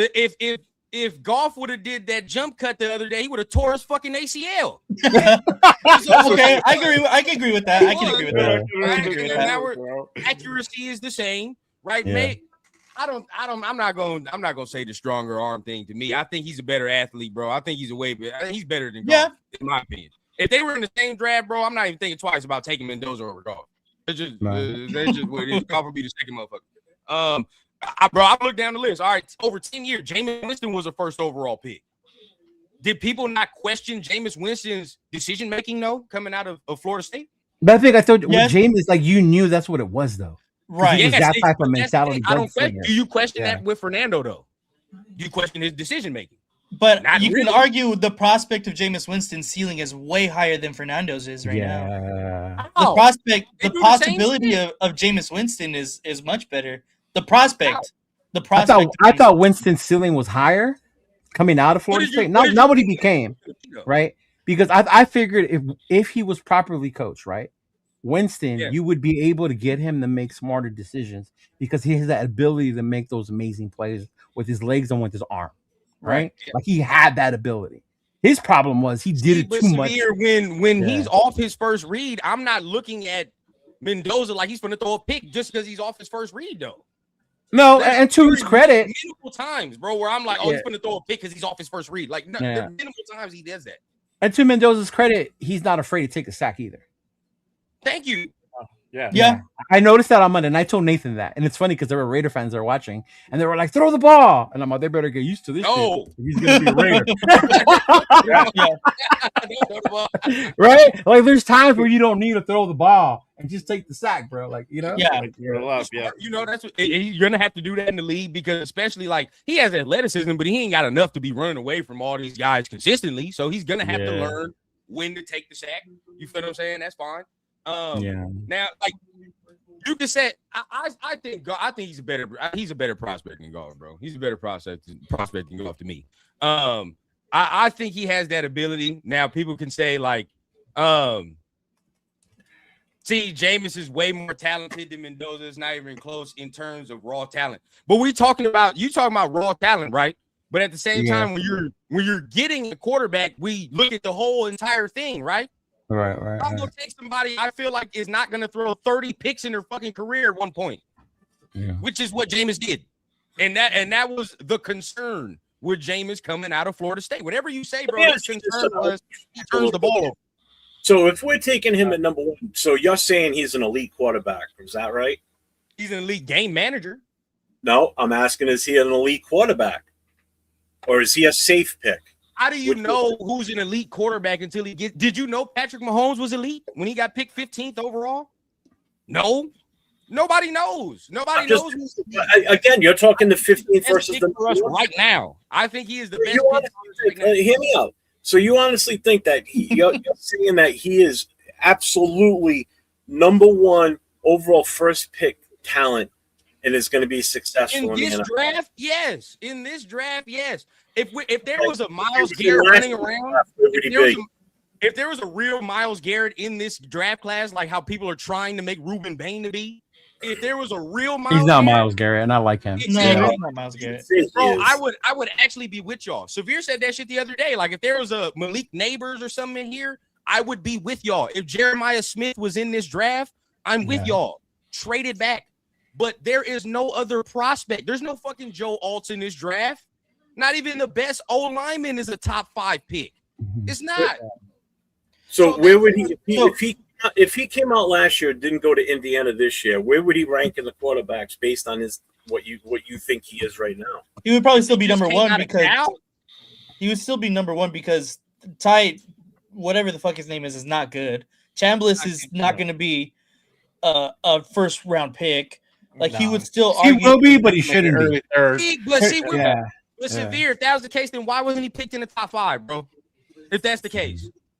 Because he had all this raw talent, right? But at the same time, bro, you can't just be like, oh, because he had this raw talent, he should have been picked in the top 5. Like, no. There's a reason he got picked in the 15th overall. I'm going to say something. I think because of Cliff Kingsbury's him. Did he have the dog offense? Right? See that guy. Yeah, 15. Like we don't know. I think that's because Cliff Kingsbury's offense is very. I was about to say, the game specifically as well. So the fact that they didn't know that if it could translate well to the NFL game, and he had the processing power.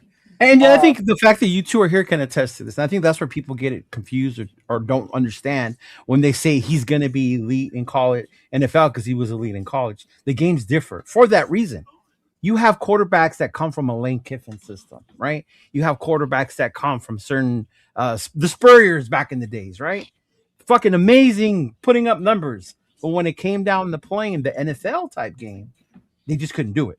It wasn't there for them, right? See, this is shit that killed me, bro. But I'm not saying Mendoza does, but I'm just saying though, when people say, is he elite or is it that? You can't say that. You're gonna pick this guy based on what you see and what you think he can be in the next one. Even with is Baker Mayfield 2.0, and we get him in the 3rd. Where was Baker Mayfield drafted?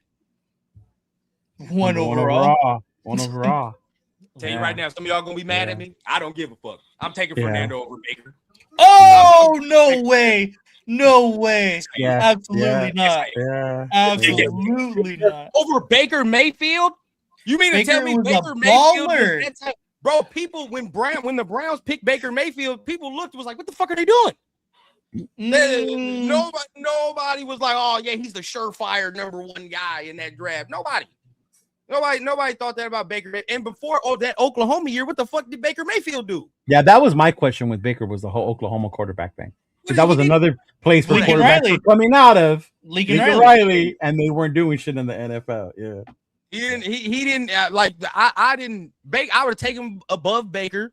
Shit. Yeah. I'll take him above Bryce. I will take him above Bryce Young. Everybody be like, why would you do that, bro? Him and Bryce Young do the same exact shit, and Bryce Young is 6 feet and he's 6'5".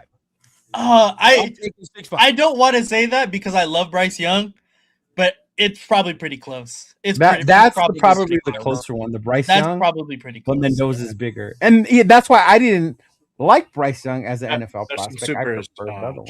Yeah. Can I just address something here real quick? Because this is what gets misconstrued with all this. We're not Mendoza haters, okay? No. I do not dislike Mendoza. I'm just thinking there's better. I know Nate does. I want to. Yeah, I was gonna say. I'll go after this and get my whole spiel. What I'm referring to. I'm looking at setting this team up for the future with as many players as we can get in. It's going to have an impact with this, and not just sticking with one player. Again, I've already said this, and I'm on record on multiple shows. If we address the free agency with the front line, offensive line, in free agency, and they think at that point Mendoza, then go get him. And I don't have a problem. I'll stand behind it 100%. If we don't address the offensive line in free agency and we just go with the same crap that we have now, fuck no.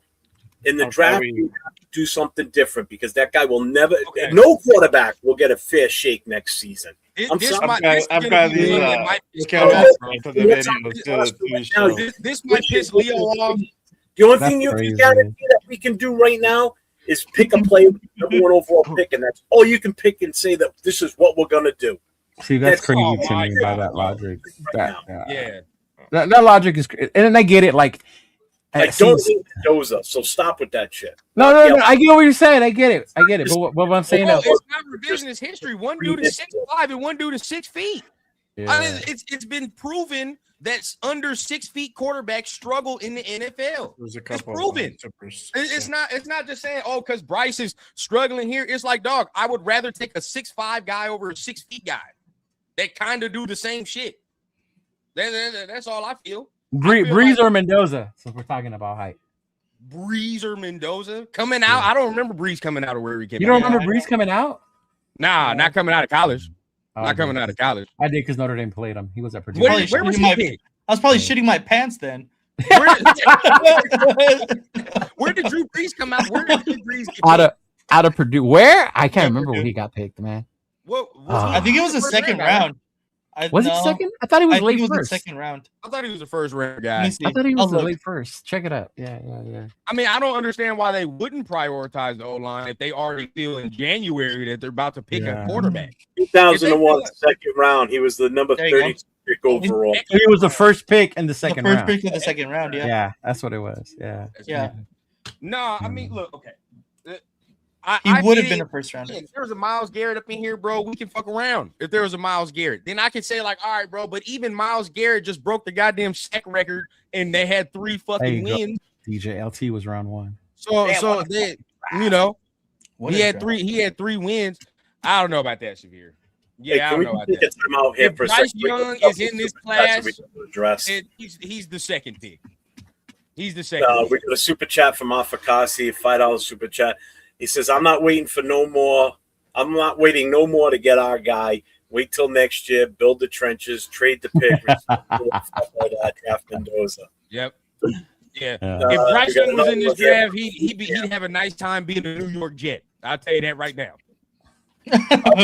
These were over 20 minutes ago when I was going through my rant. This is the part I don't like. Go ahead, read that super chat. But this is why I don't like when people like him. Super chat from G-Fam for $5. Mendoza college football player, Frank.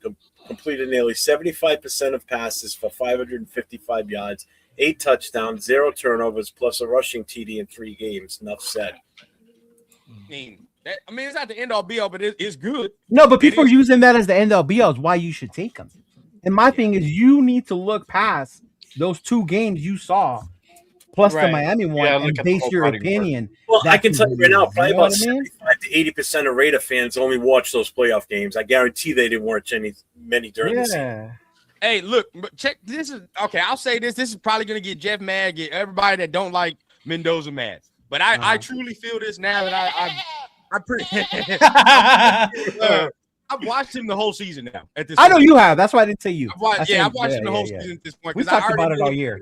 I already knew about him coming out of Cal. So I feel he has this shit that just makes people better around him. I think that's some of his shit, bro. That's his intangible to you. That part.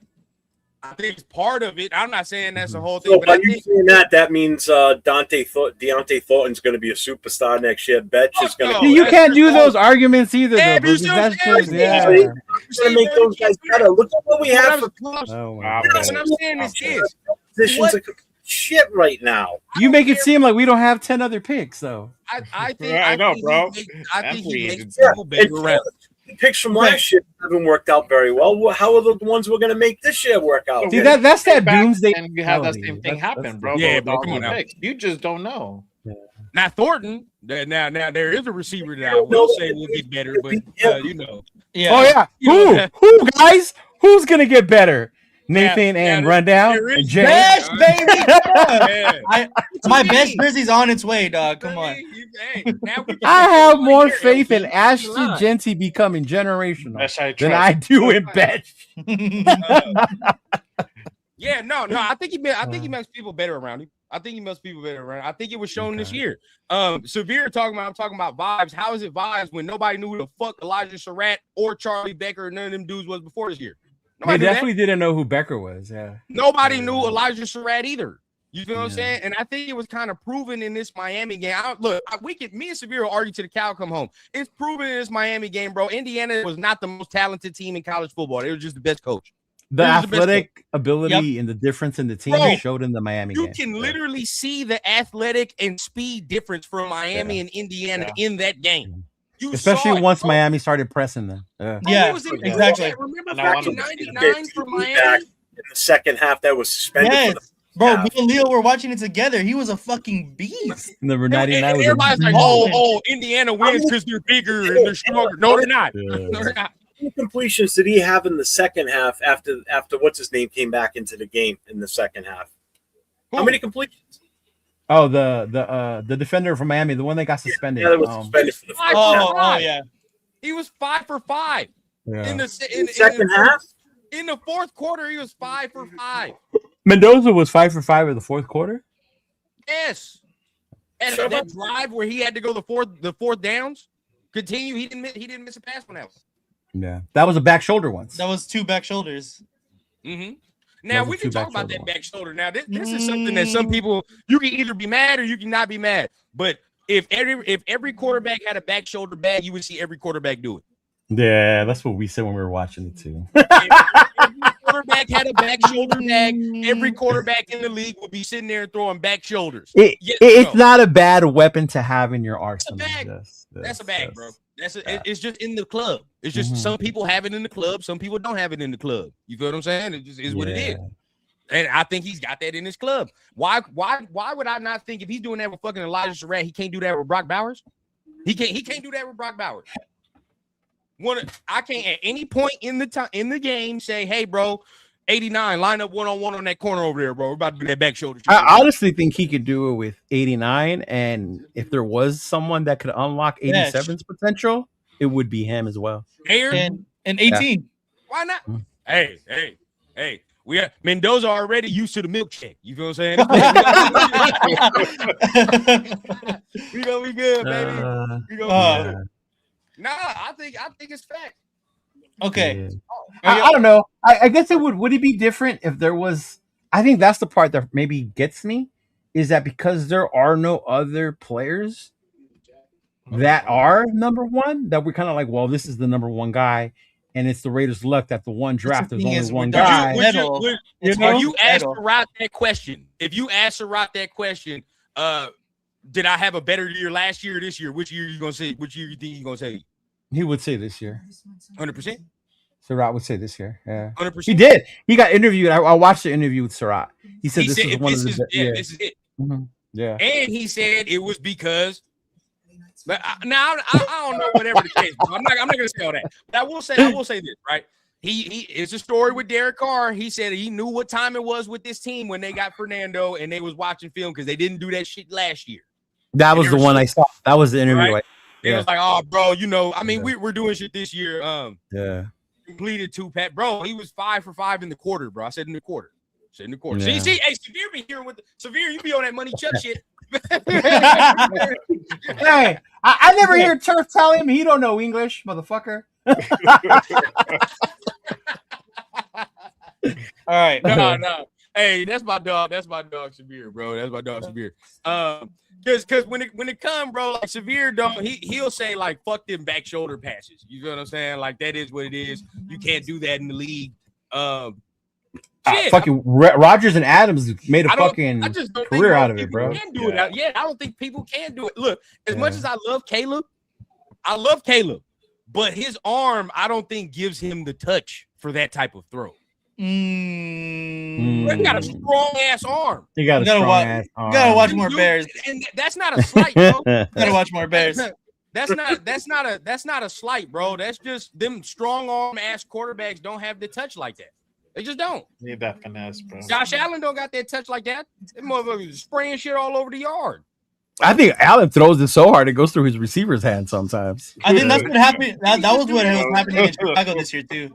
With what? In Chicago this year. That's what happened with Caleb. Yeah. Yeah, Caleb was throwing that bitch too hard, and fucking people were dropping that shit. But that's what, it's not a slight, bro. I just think them strong, like the quarterbacks that we looking at that throw it like that, they really don't have the best touch like that. They just don't. Mm-hmm.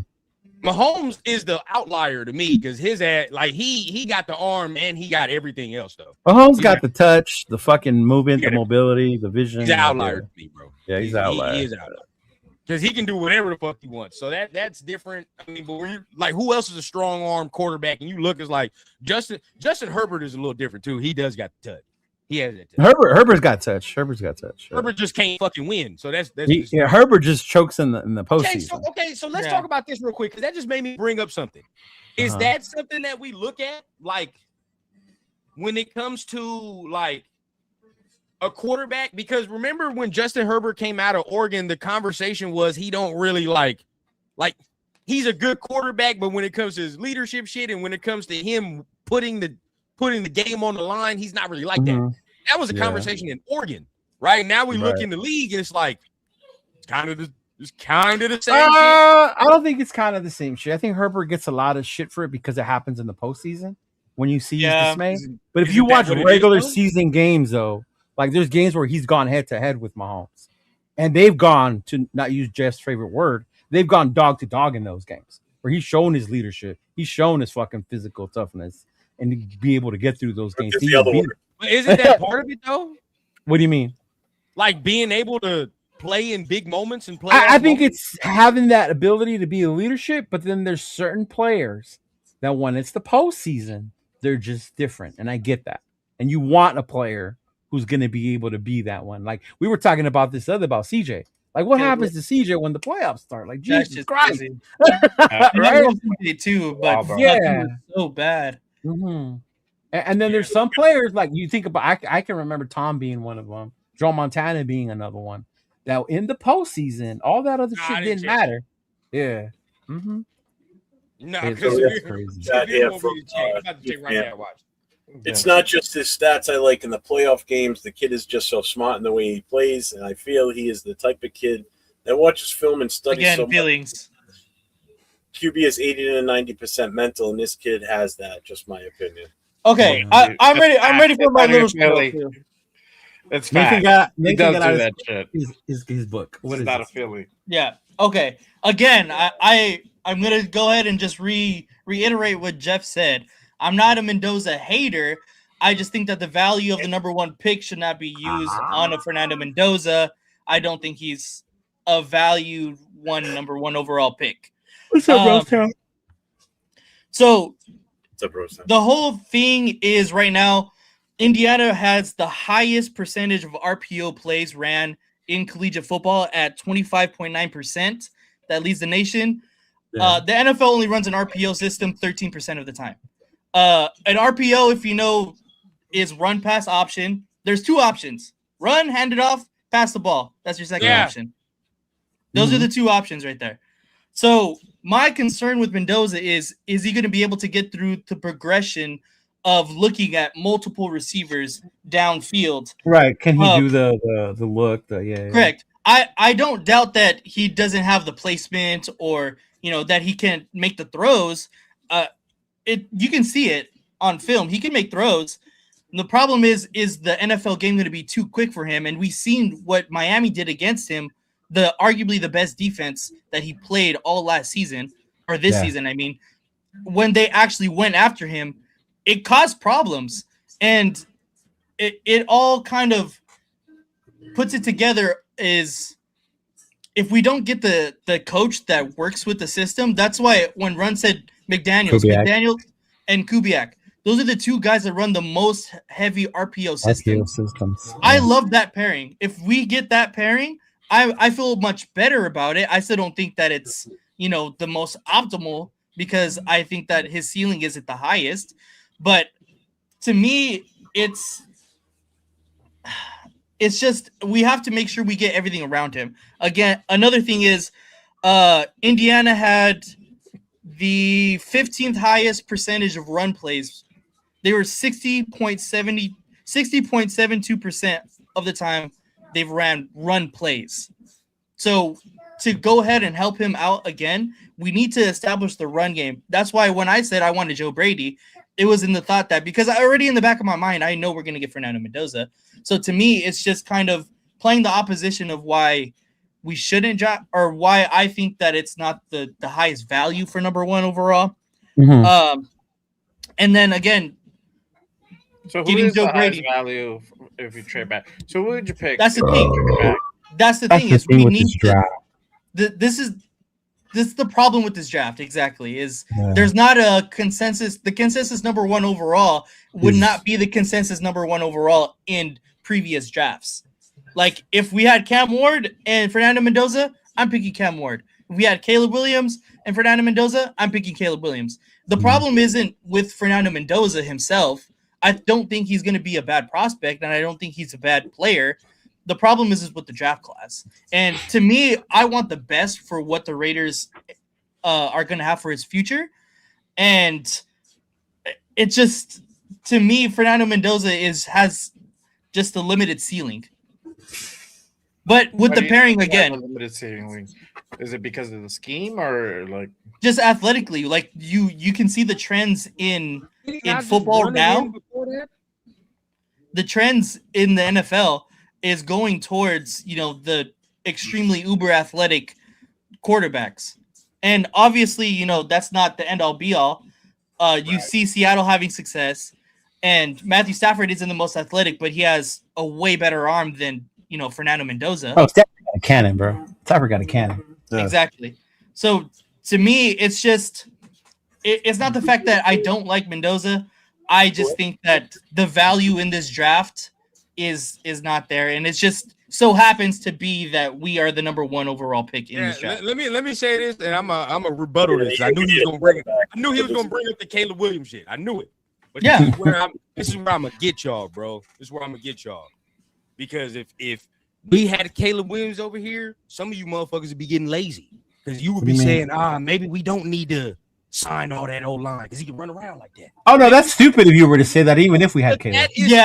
Thinking, bro. No, I agree. Some people would definitely say that's that. Why? But guess what? That's flawed. That is flawed. It doesn't matter what you don't want to happen to our guy what happened to Joe Burrow.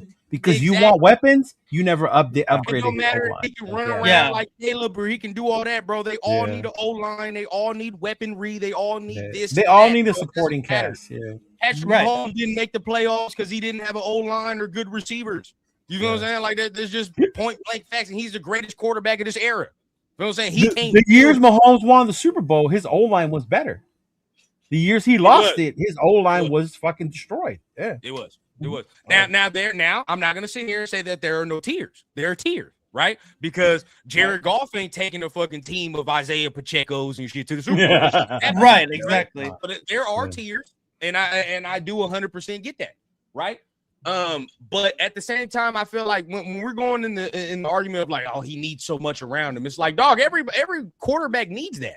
Every quarterback needs a run game and needs that. Now, I saw you brought up the Indiana run game for sure, right?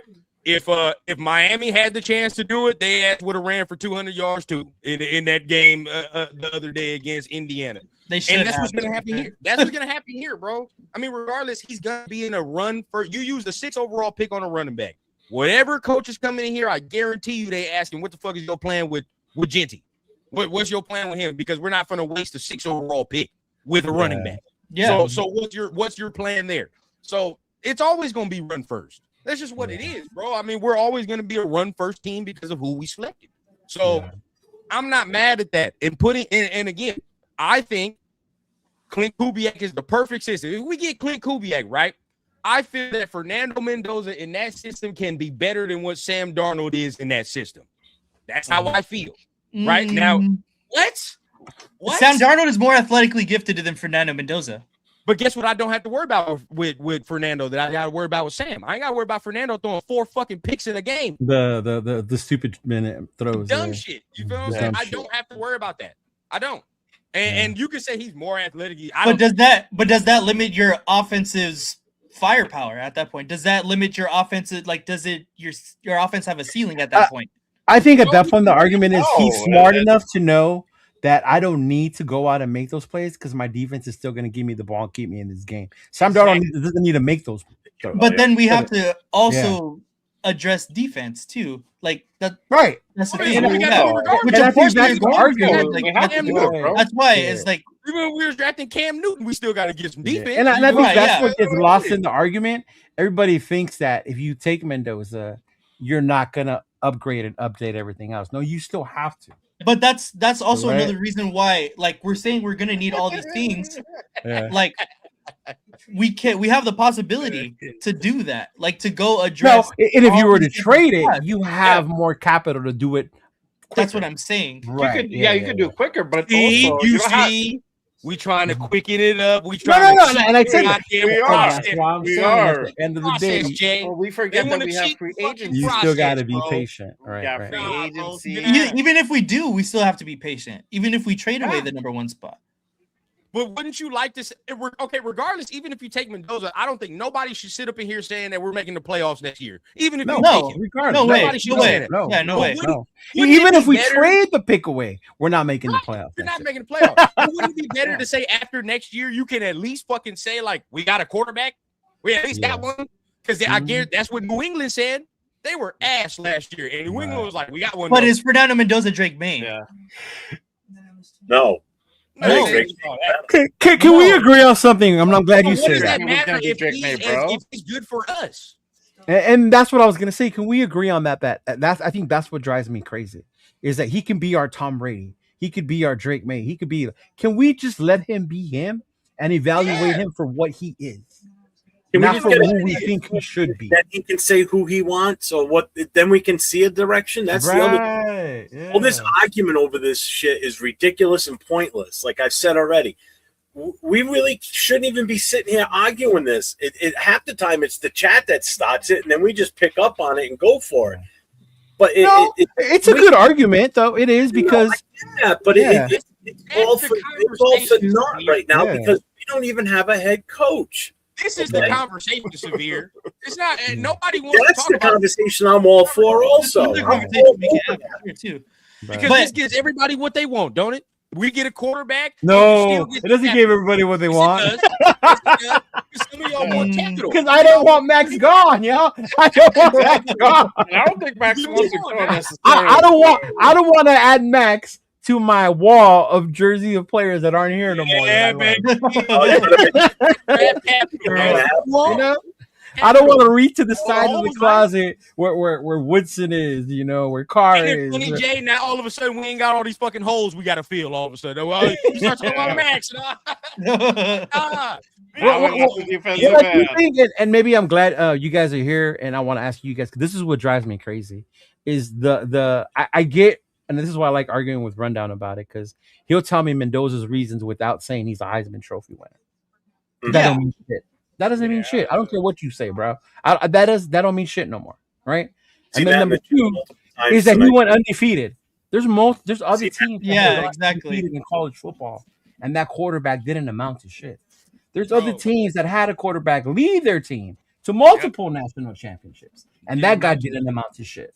So don't put so much weight on the fact that he's a trophy winner, he's a national champion. You have to draft him. No, those aren't the reasons why. Yeah, bro, I can see him in this Kubiak play action offense with Genty. Take it out right there. As soon as I see somebody three-step, I get it to him. I can see that. That's what Sam Darnold does. Literally what Sam Darnold does right now. You know what I'm saying? But I feel like I truly feel this way. When you see with Sam Darnold and the Seahawks, Fernando can take it up a notch. So he's a less mistake, smarter version of Sam Darnold. I told you what I think he's fucking Matt Ryan, bro. You did say Matt Ryan. Oh, Matt Ryan is way too high of praise. What? Way too high of praise. You lost me on Nah, bro. Nah, Matty Ice had a bigger arm, I think. I think we got to go back and watch Matty Ice. I'm giving too much credit for Julio. Bro, go back. First of all, Matty Ice made the playoffs before Julio got to wore a Falcons uniform. Let's not do that. Right? It was a Roddy White. Yeah. You feel me? Your boy Matty Ice was making playoffs. If Matty Ice had won that Super Bowl, he'd probably in Hall of Fame discussion. No capper. Because he would have gone as one of the QBs that. Because he would have got the MVP and that too.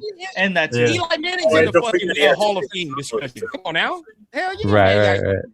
But I think he's Matt Ryan for real. And can you win with Matt Ryan? Yes. Oh, absolutely. Yes, you can. Yes, the fuck you can. Yeah. So I'm with that. Again, what if he's a top 11 quarterback? I've said this all the time. If he's a top 11 quarterback, it's worth it.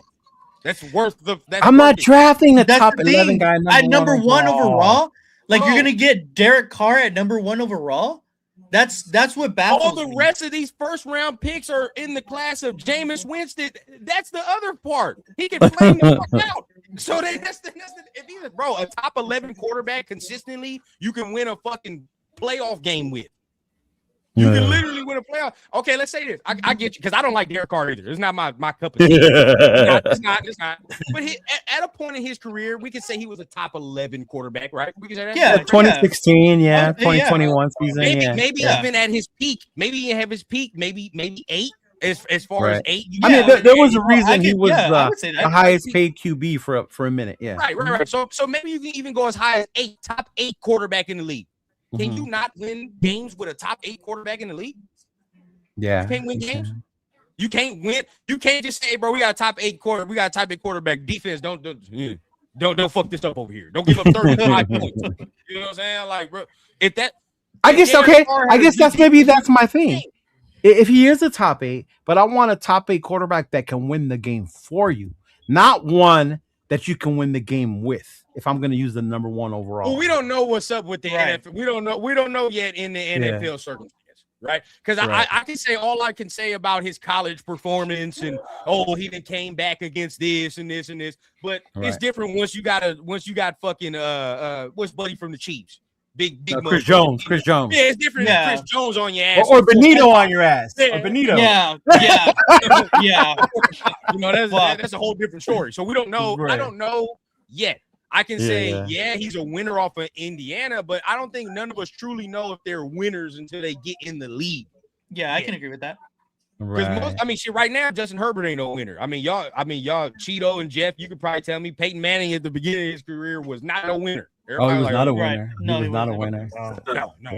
It takes time. Again, the guy that had a great college career, but his first year in the pros was pathetic. It was bad. Oh, yeah, Peyton was bad. He led the league in interceptions that year, I believe. Yeah. He did. His rookie year. I think his brother trolled him with a video where he had him do the 10 guys that intercepted him that year. Hey, now, of course, Peyton is Peyton, but at the end of the day, bro, it's like, I just think we'll just see what he is. We'll see what happens in there. I think right now, for what it is, I personally am comfortable enough to take him and know consistency is going to be the major thing. Consistency. You know what I mean? I don't know what the fuck. I know year in and year out, I'll probably get consistent play. Somebody's G-Fam, you got to make up your mind, because a few minutes ago you were like, he's the save-all, end-all for us, and now we don't know if he's good yet. Still needs to play the NFL football, but his potential there, and it's worth the risk with the eye.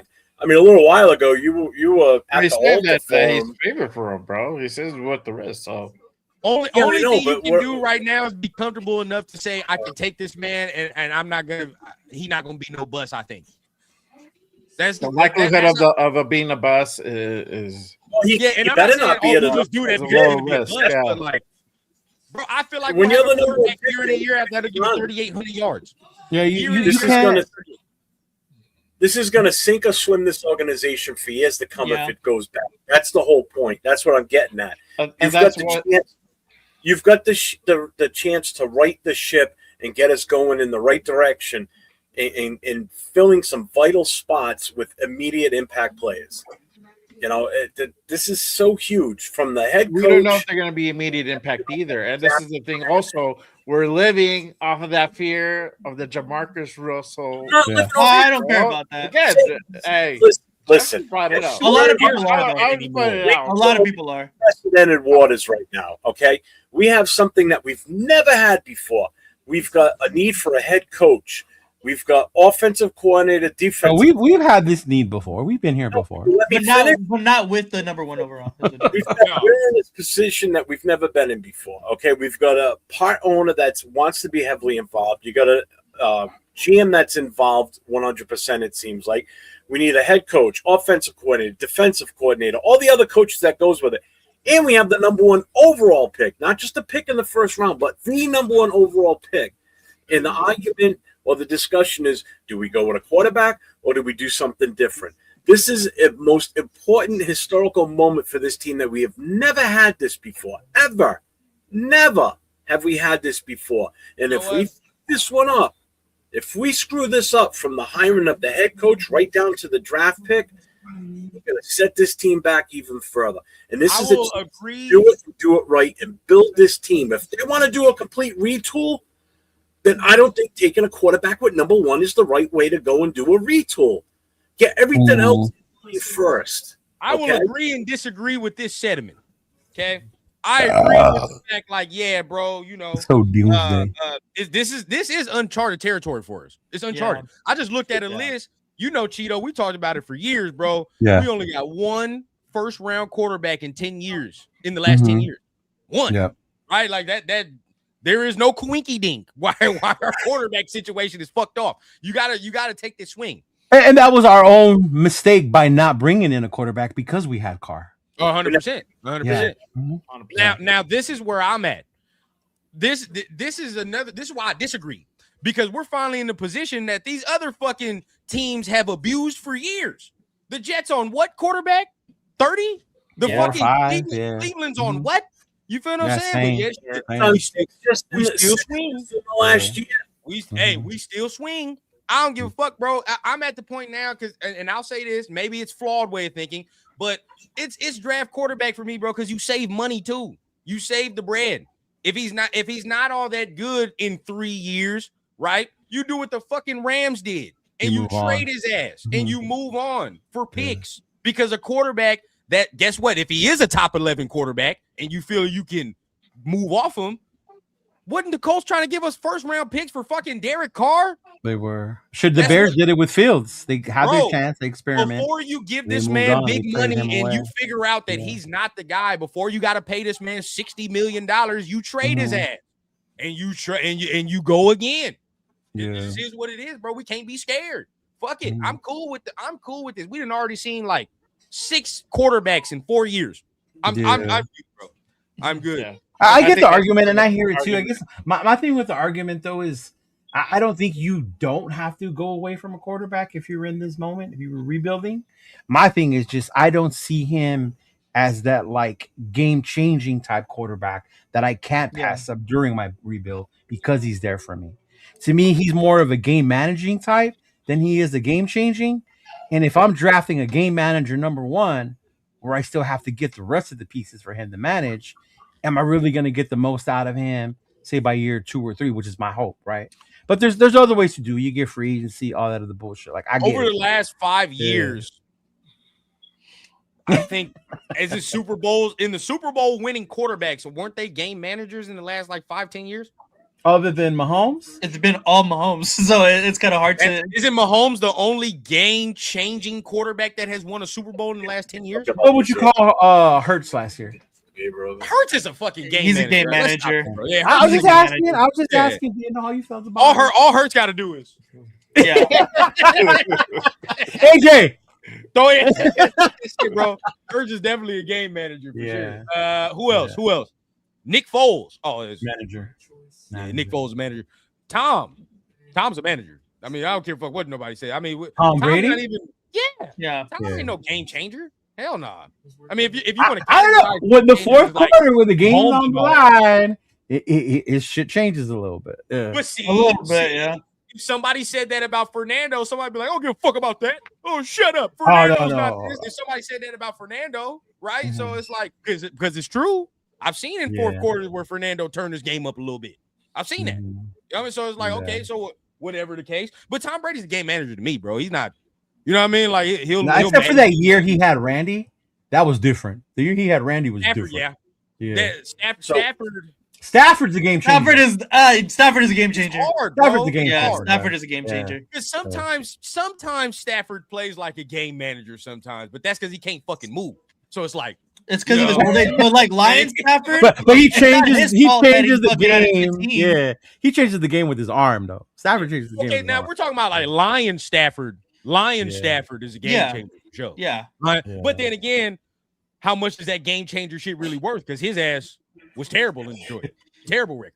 And he had one of the greatest receivers ever. But he had horrible fucking managing, coaching, like, and they didn't do shit for him. Right. How much Calvin can the game-changing talent overcome all that? It can't. Well, that's the thing. Yeah. But even if you don't address that with Mendoza, then you're even worse than that. You have even less. All right, real quick, we got a shout out here to LS with a $10 super chat. He says it's all about what they do after that number one pick. You got to give Mendoza the best possible environment to succeed.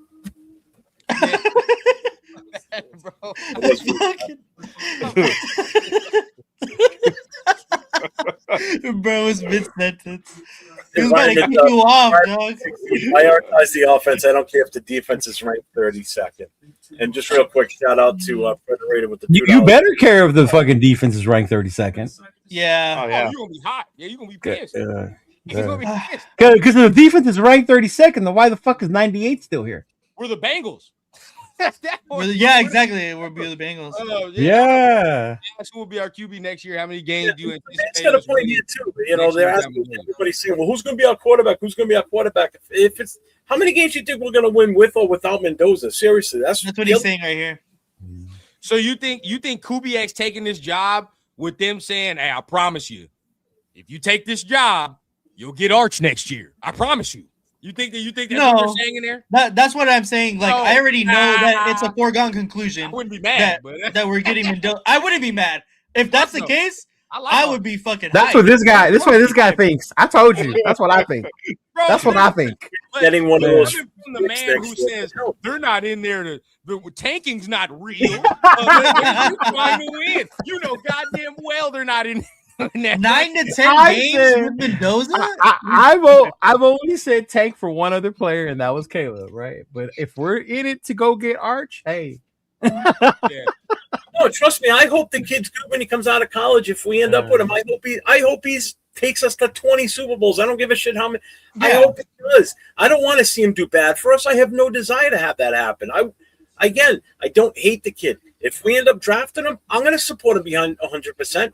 I was the same way last year with Genti. I didn't like the pick at the time because of what we didn't do in free agency, and I called it then that we're going to be bad because we didn't address the offensive line. And how were we during the season? Rundown. You want to give me an update on how we were with the offensive line throughout the season? Oh, Thank you. Yeah. Now, the guy was a running back. He knows Alex Papa. Say if they address this, right, Jeff, and which I would think they would do if they. Let's just say we're be smart Raider fans for a minute, because the dumb shit that we usually do is you take a quarterback and fix nothing. But let's just be smart. Right? Same. Let's be smart. So say if they actually were like, nah, bro, we're gonna do what the Bears did. Spend that money, get the offensive line correct. You know what I mean? So if they did those things, are you more comfortable with taking him? Oh yeah, 1,000%. Yeah, definitely. I'll be his biggest fan at that point. If I feel comfortable with what we bring now, again, it's going to be what we bring in for offensive line and free agency. Right. If it's good, viable guys that I know are going to make a difference, and we have the right fucking Alex Kappas. Yeah, we have the right coach that's going to coach them up and do his job. Unlike Brendan Carroll, didn't do his goddamn job, but still hasn't been fired yet. Okay, if that's done, then I'll be his biggest fan. I'll be his cheerleader. I'll be all for him. Would you buy his jersey? No, I won't. I don't buy jerseys. I've already told you that. I have to get my grandma the jersey because that's her last name. So Is it really? Yeah, it is. So no wonder you laughed the other day when I said your last name's You gotta go get that jersey. Bro, if my last name wasn't Johnson, it would be Mendoza. Dead ass. I'm not just saying that because Fernando is the guy. Like I'm dead ass Latino. That some people don't know. But yeah. Y'all don't know that about Rundown. Yeah, bro. I thought Rundown was AI. Oh yeah. Well, Well, hey, Severe, bro. That's where I'm with you. We wouldn't be able to take Adrian Peterson anyway. We already got him on the roster, right? I mean, that's true. Everybody said it. Everybody said it, right? We already got Adrian Peterson on the roster, so why would we have to take that? But and we got Megatron too. Hey, right, Leo? Right, Leo? We got Megatron. We got the next coming of Randy Moss and Megatron. Yes. We need Fernando to bring out his potential, bro. Bro, that's Megatron. That's what I saw on TikTok, bro. That's what everybody was saying. Raider motherfucking nation. Don't you all know? All you gotta do is go out to this guy. Calvin Johnson, like when you went to Toys R Us and got the actual Transformer Megatron, and then Thornton's like when you went to Big Lots and shit and got that. Man, that's fucked up. I just told I never had the real Voltron, man. if we go Fernando Mendoza and you pair that with my boy Jacoby Lane, ooh. Hold on, that's who you like? You're fucking. Oh, come on! Mike, you know Mike, man. He a USC guy too. He liked Jacoby Lane. I like Lane. USC homers. I am a Denzel Boston guy though. I am a Denzel Boston guy. That motherfucker right there. Shout out to G Fam with a $5 super chat. He said it's all good, Jeff. Love the Raider conversation, brother. And still love you. Hey, Jeff, you brought up Carroll. Megatron with no hands. There's one coach we haven't talked about yet that I think is going to be important to this, and it's an offensive line coach. Yeah. Right? Like who's going to coach our own line? So there's one dude can bring the Seahawks guy. So I'm hoping, the guy over in Buffalo that was with McDermott. That dude, I like him. You think about what he did with Buffalo on that O-line and their run game. That's true. I would like to see want who Clint has right now as the Seahawks offensive line coach.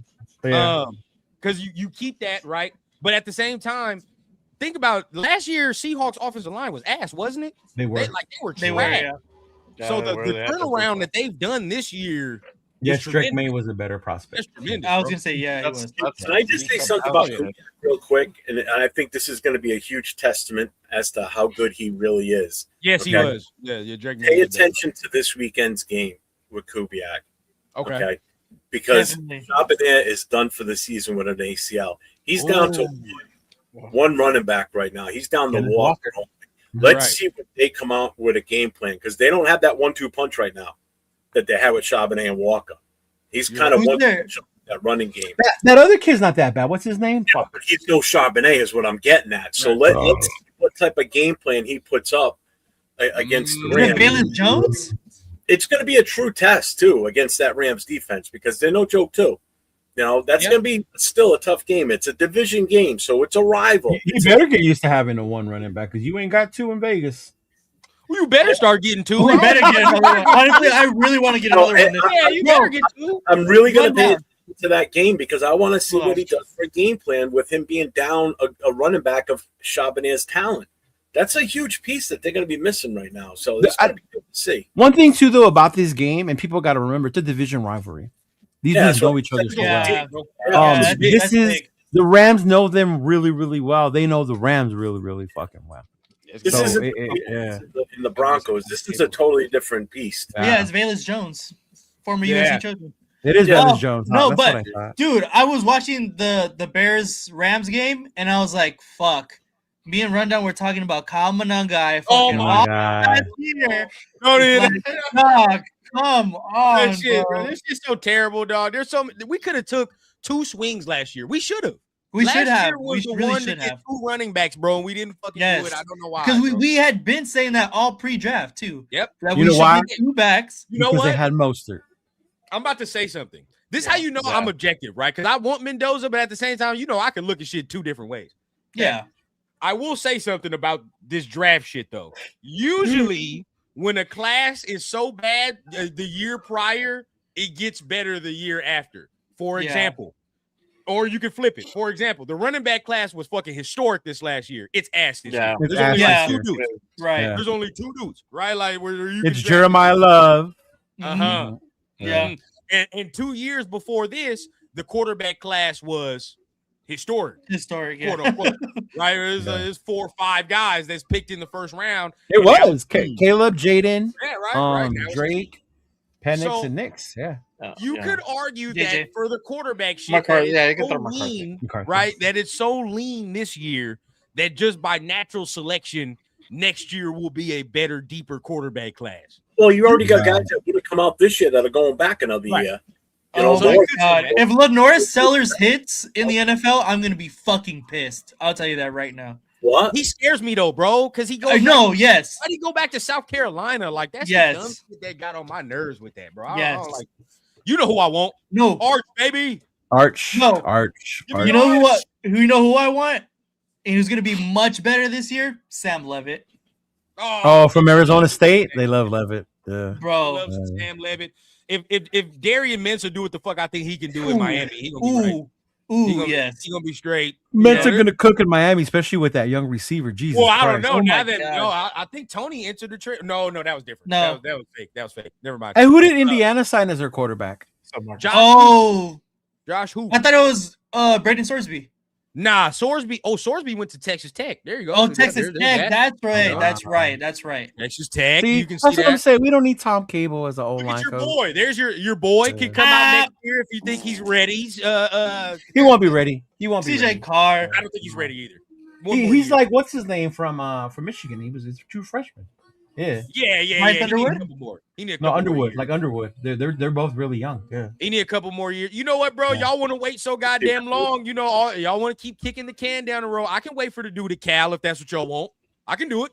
4 years. No, I heard about him. Take JKS. But hey, no, but we don't go by your logic. If we take Mendoza and he don't work out in 4 years, we can take the kid from Cal. We can take it. And guess what? If John Spytek do what he's supposed to do, the team is built better at that time. And you fuck around to take a better quarterback. It's okay, man. It all points to quarterback first round. Yeah, isn't that Samoa's like nephew or something like that? Who? JKS. Is he? Is it? Yeah. Oh, or no, Fitz. I think it's Fitz. Yeah, it is Fitz. It's Fitz. Yeah. Fitz's nephew. Yeah, it's Fitz's nephew. Yeah. Yeah. He's crazy, bro. Ain't he a lefty too? He's fucking crazy. He's crazy. You leaving out the cap money if the Raiders can bring it number 8 on the Nevada state tax-friendly deal draft. I don't understand why you would do both at that point. Hell that no. Make sense to me. You're busting on Atlanta. You're busting on Atlanta Falcons at that point. Oh yeah, that works out. All that money on Lamar Cousins. The whole point of drafting a QB is to save the money so you don't have to put into it in the position. And if you're bringing one in that you're going to have to pay, what's the point of drafting one? That's going to sit behind him. And you're going to waste 2 of those years on him sitting behind a Lamar. Yeah, that'll make sense to me. Yeah, it's so true.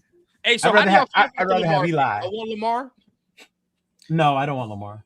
I don't want Lamar. I think we're gonna give up too much, and then it takes up a big chunk of our cap space that we need to fill. Jay talking about it the other day. I was with you, bro. You talking about the cap space the other day? I was like, nah. Fuck. The trade cost, the salary cap hit, and the fact that we don't know if we're going to get a full season out of him. When was the last time he played a full season without injuries? The guy's getting hurt. An aging Lamar Jackson. Talking about 4 years ago, Lamar Jackson. Nah, okay. Yeah, when they was about to trade him a couple years ago, I'm with you. Yeah, that was like what, 2 years ago, 2.5 years ago. And this was like the first year this past season where he didn't get hurt a few games before the playoffs. Yeah, well, they didn't make the playoffs anyway. If we were ever going to trade for Lamar, it was 2 years ago during that time.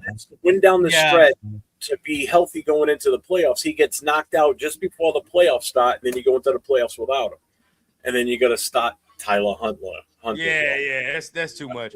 Man, the only thing I want with Diego Pavia is his mother. That's it. Hey, real talk. Diego Pavia about to be a beast on the Birmingham Stallions, dog. Oh God. Oh God. That dude is fighting tooth and nail in court to be able to come back to college football, man.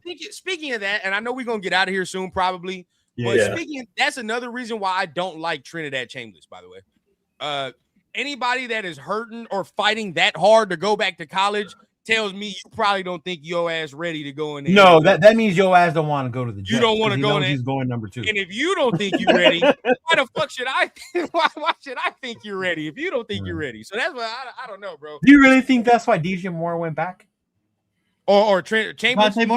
Dante Moore. No, he's in a different circumstance. No, but you think he went back because he don't want to get drafted? He knew after losing to Mendoza. I think they truly think that Oregon's gonna win a fucking natty, and that, and he's actually 20 years old, so it's like yeah. I can see him. He'll get drafted by the Jets next year with the first pick. So right, exactly. Yeah, or us if we trade back. Don't worry about it. Don't worry about it. We trade back. I'm good with that. Hey, I'm good with that. I'm good with that. Man. What's up, Marcus? Hey, you know what? I will say this about Mendoza. The one thing I really want to see him get drafted by us, as long as his aunt is at every single game and they get multiple camera shots of her, because she's absolutely hot. So I'm fine with looking at. She's all right. She ain't Pavia mom hot, but all right. Yeah. Hell no! You see Pavia's mom with that damn tiara on that one goddamn game. That's what it was. That's it. Heisman. Heisman. I like. Did I see her on Prison Connect? Like, did I? See, that's why Leo wanted Pavia to win the Heisman, y'all. I'm just letting the fans in, bro. Leo wanted Pavia to win the Heisman so they can get. Well, here's the problem with Pavia. If even been to pick up the Heisman, he's the same height as it. I mean, he probably weighs like 2. Agreed, Severe. Chambliss if he's not a first rounder, it's a complete waste. Complete waste. You gotta be a first rounder, bro. Oh yeah. Mm-hmm. Wait, is that? Hey, is that who you're talking about? Leo post for the Heisman. Calling that? How to make it life? Is that who that is? Abella Danger is Carson Beck's girlfriend. No. Right? Is it? Abella Danger was a porn star that they caught on camera the other day. Yeah, look up who's he dating. No, he's dating the basketball girls. Yeah. From the University. Oh no! Leo's on to something.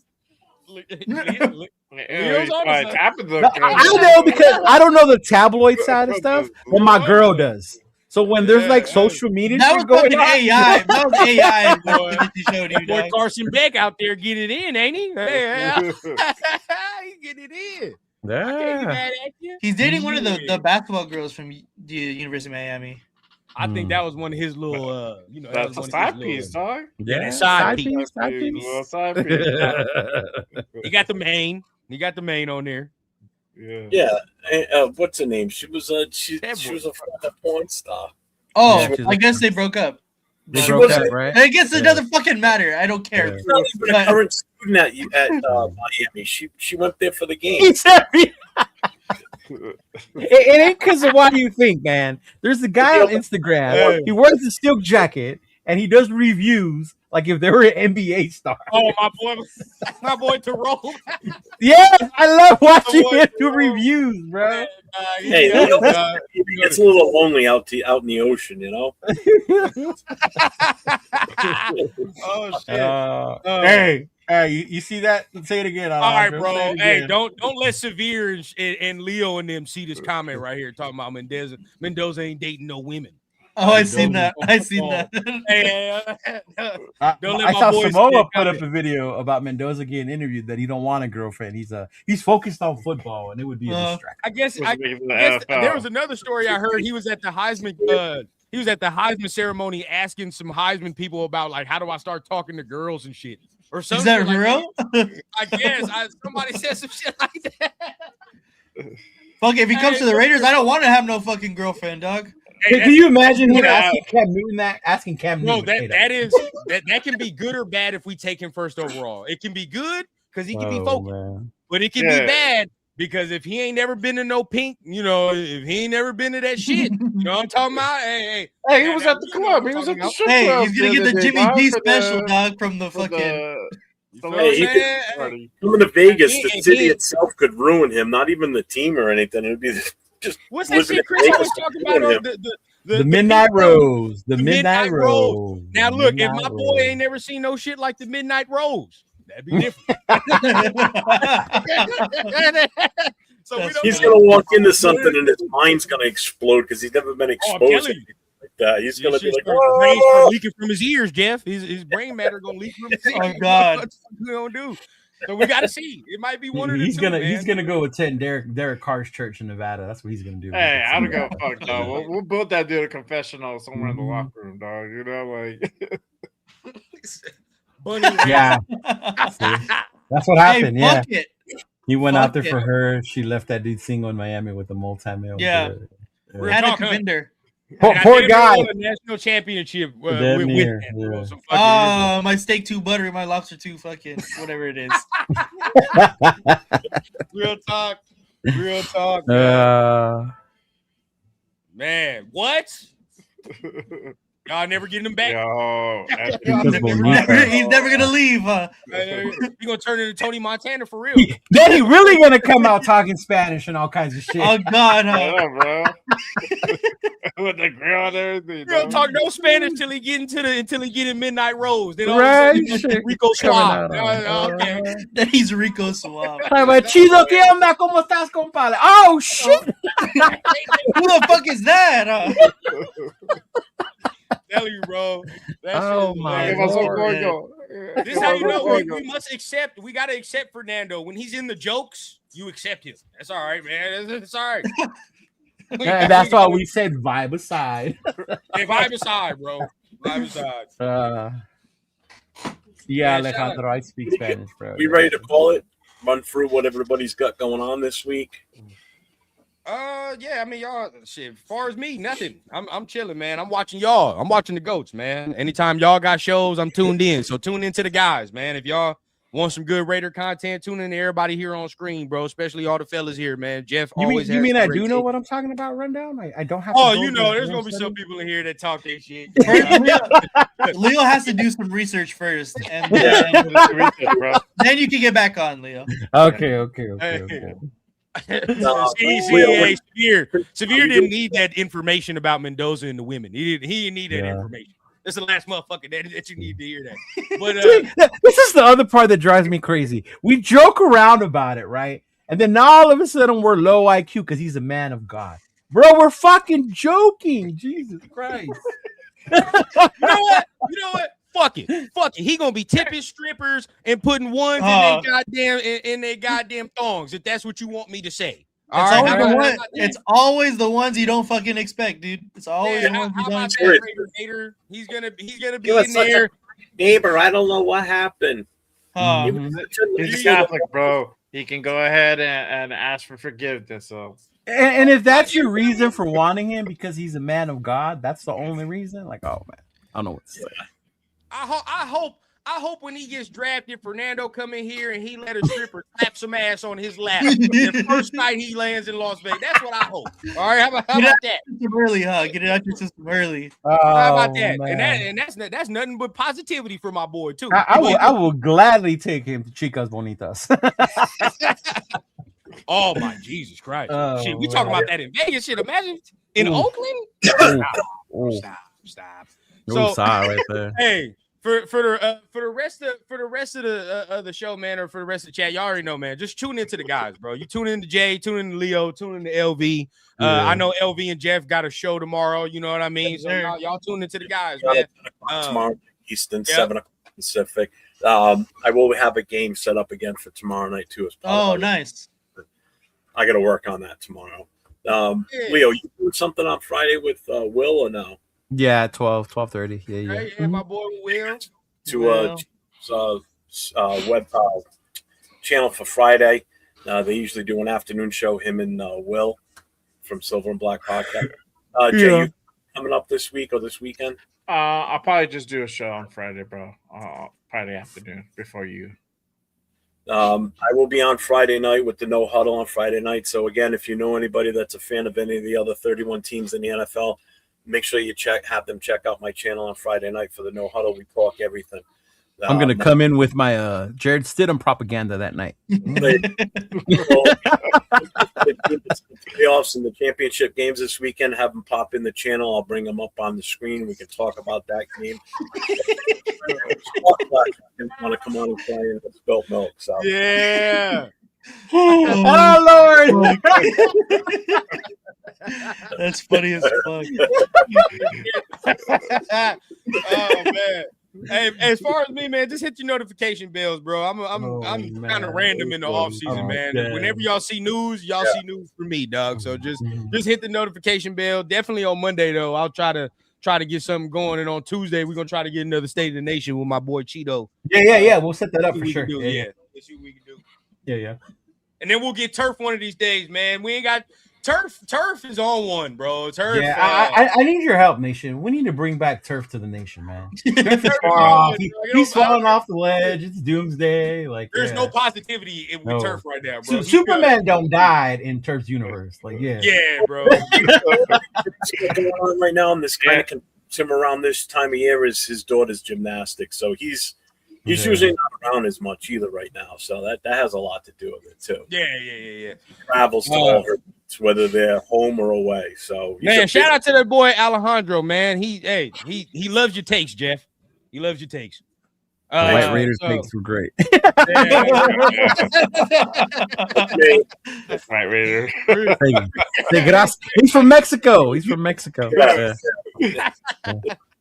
But hey, appreciate everybody, man. You already know. Appreciate y'all for letting me on the connection as well, man. Of course. Appreciate you, big dog. brother.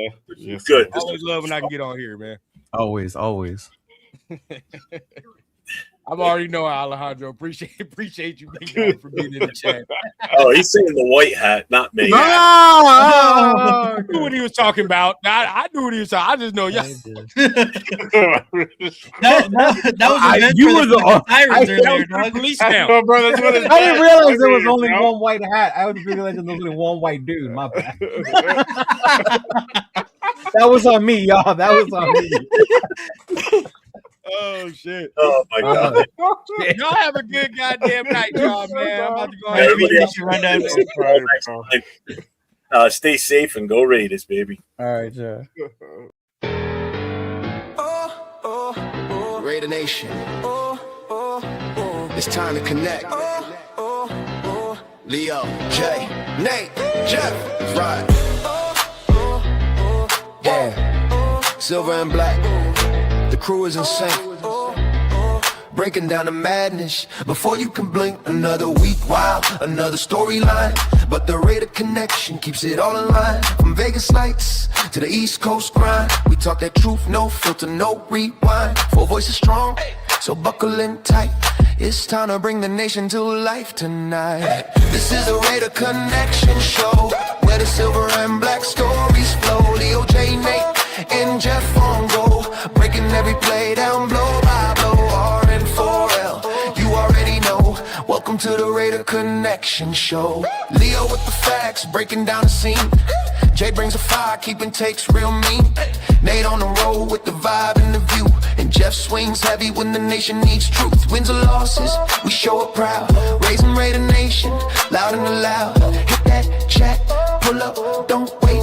This is family, this is connection, this is fate. Silver shields up, the energy grows. Four voices united everywhere that it goes. Every first down, every heart rate hit. Raider Nation stay locked, we don't quit. This is the Raider Connection Show, where the silver and black stories flow. Kaleo, J, Nate, and Jeff on go, breaking every play down blow by blow. R and 4L, that's how we roll. Welcome to the Raider Connection Show. So grab your drink, hit subscribe, let's ride. Raider Nation strong, we never divide. From kickoff to the final echo, you're tuned into the Raider Connection Show. Hey!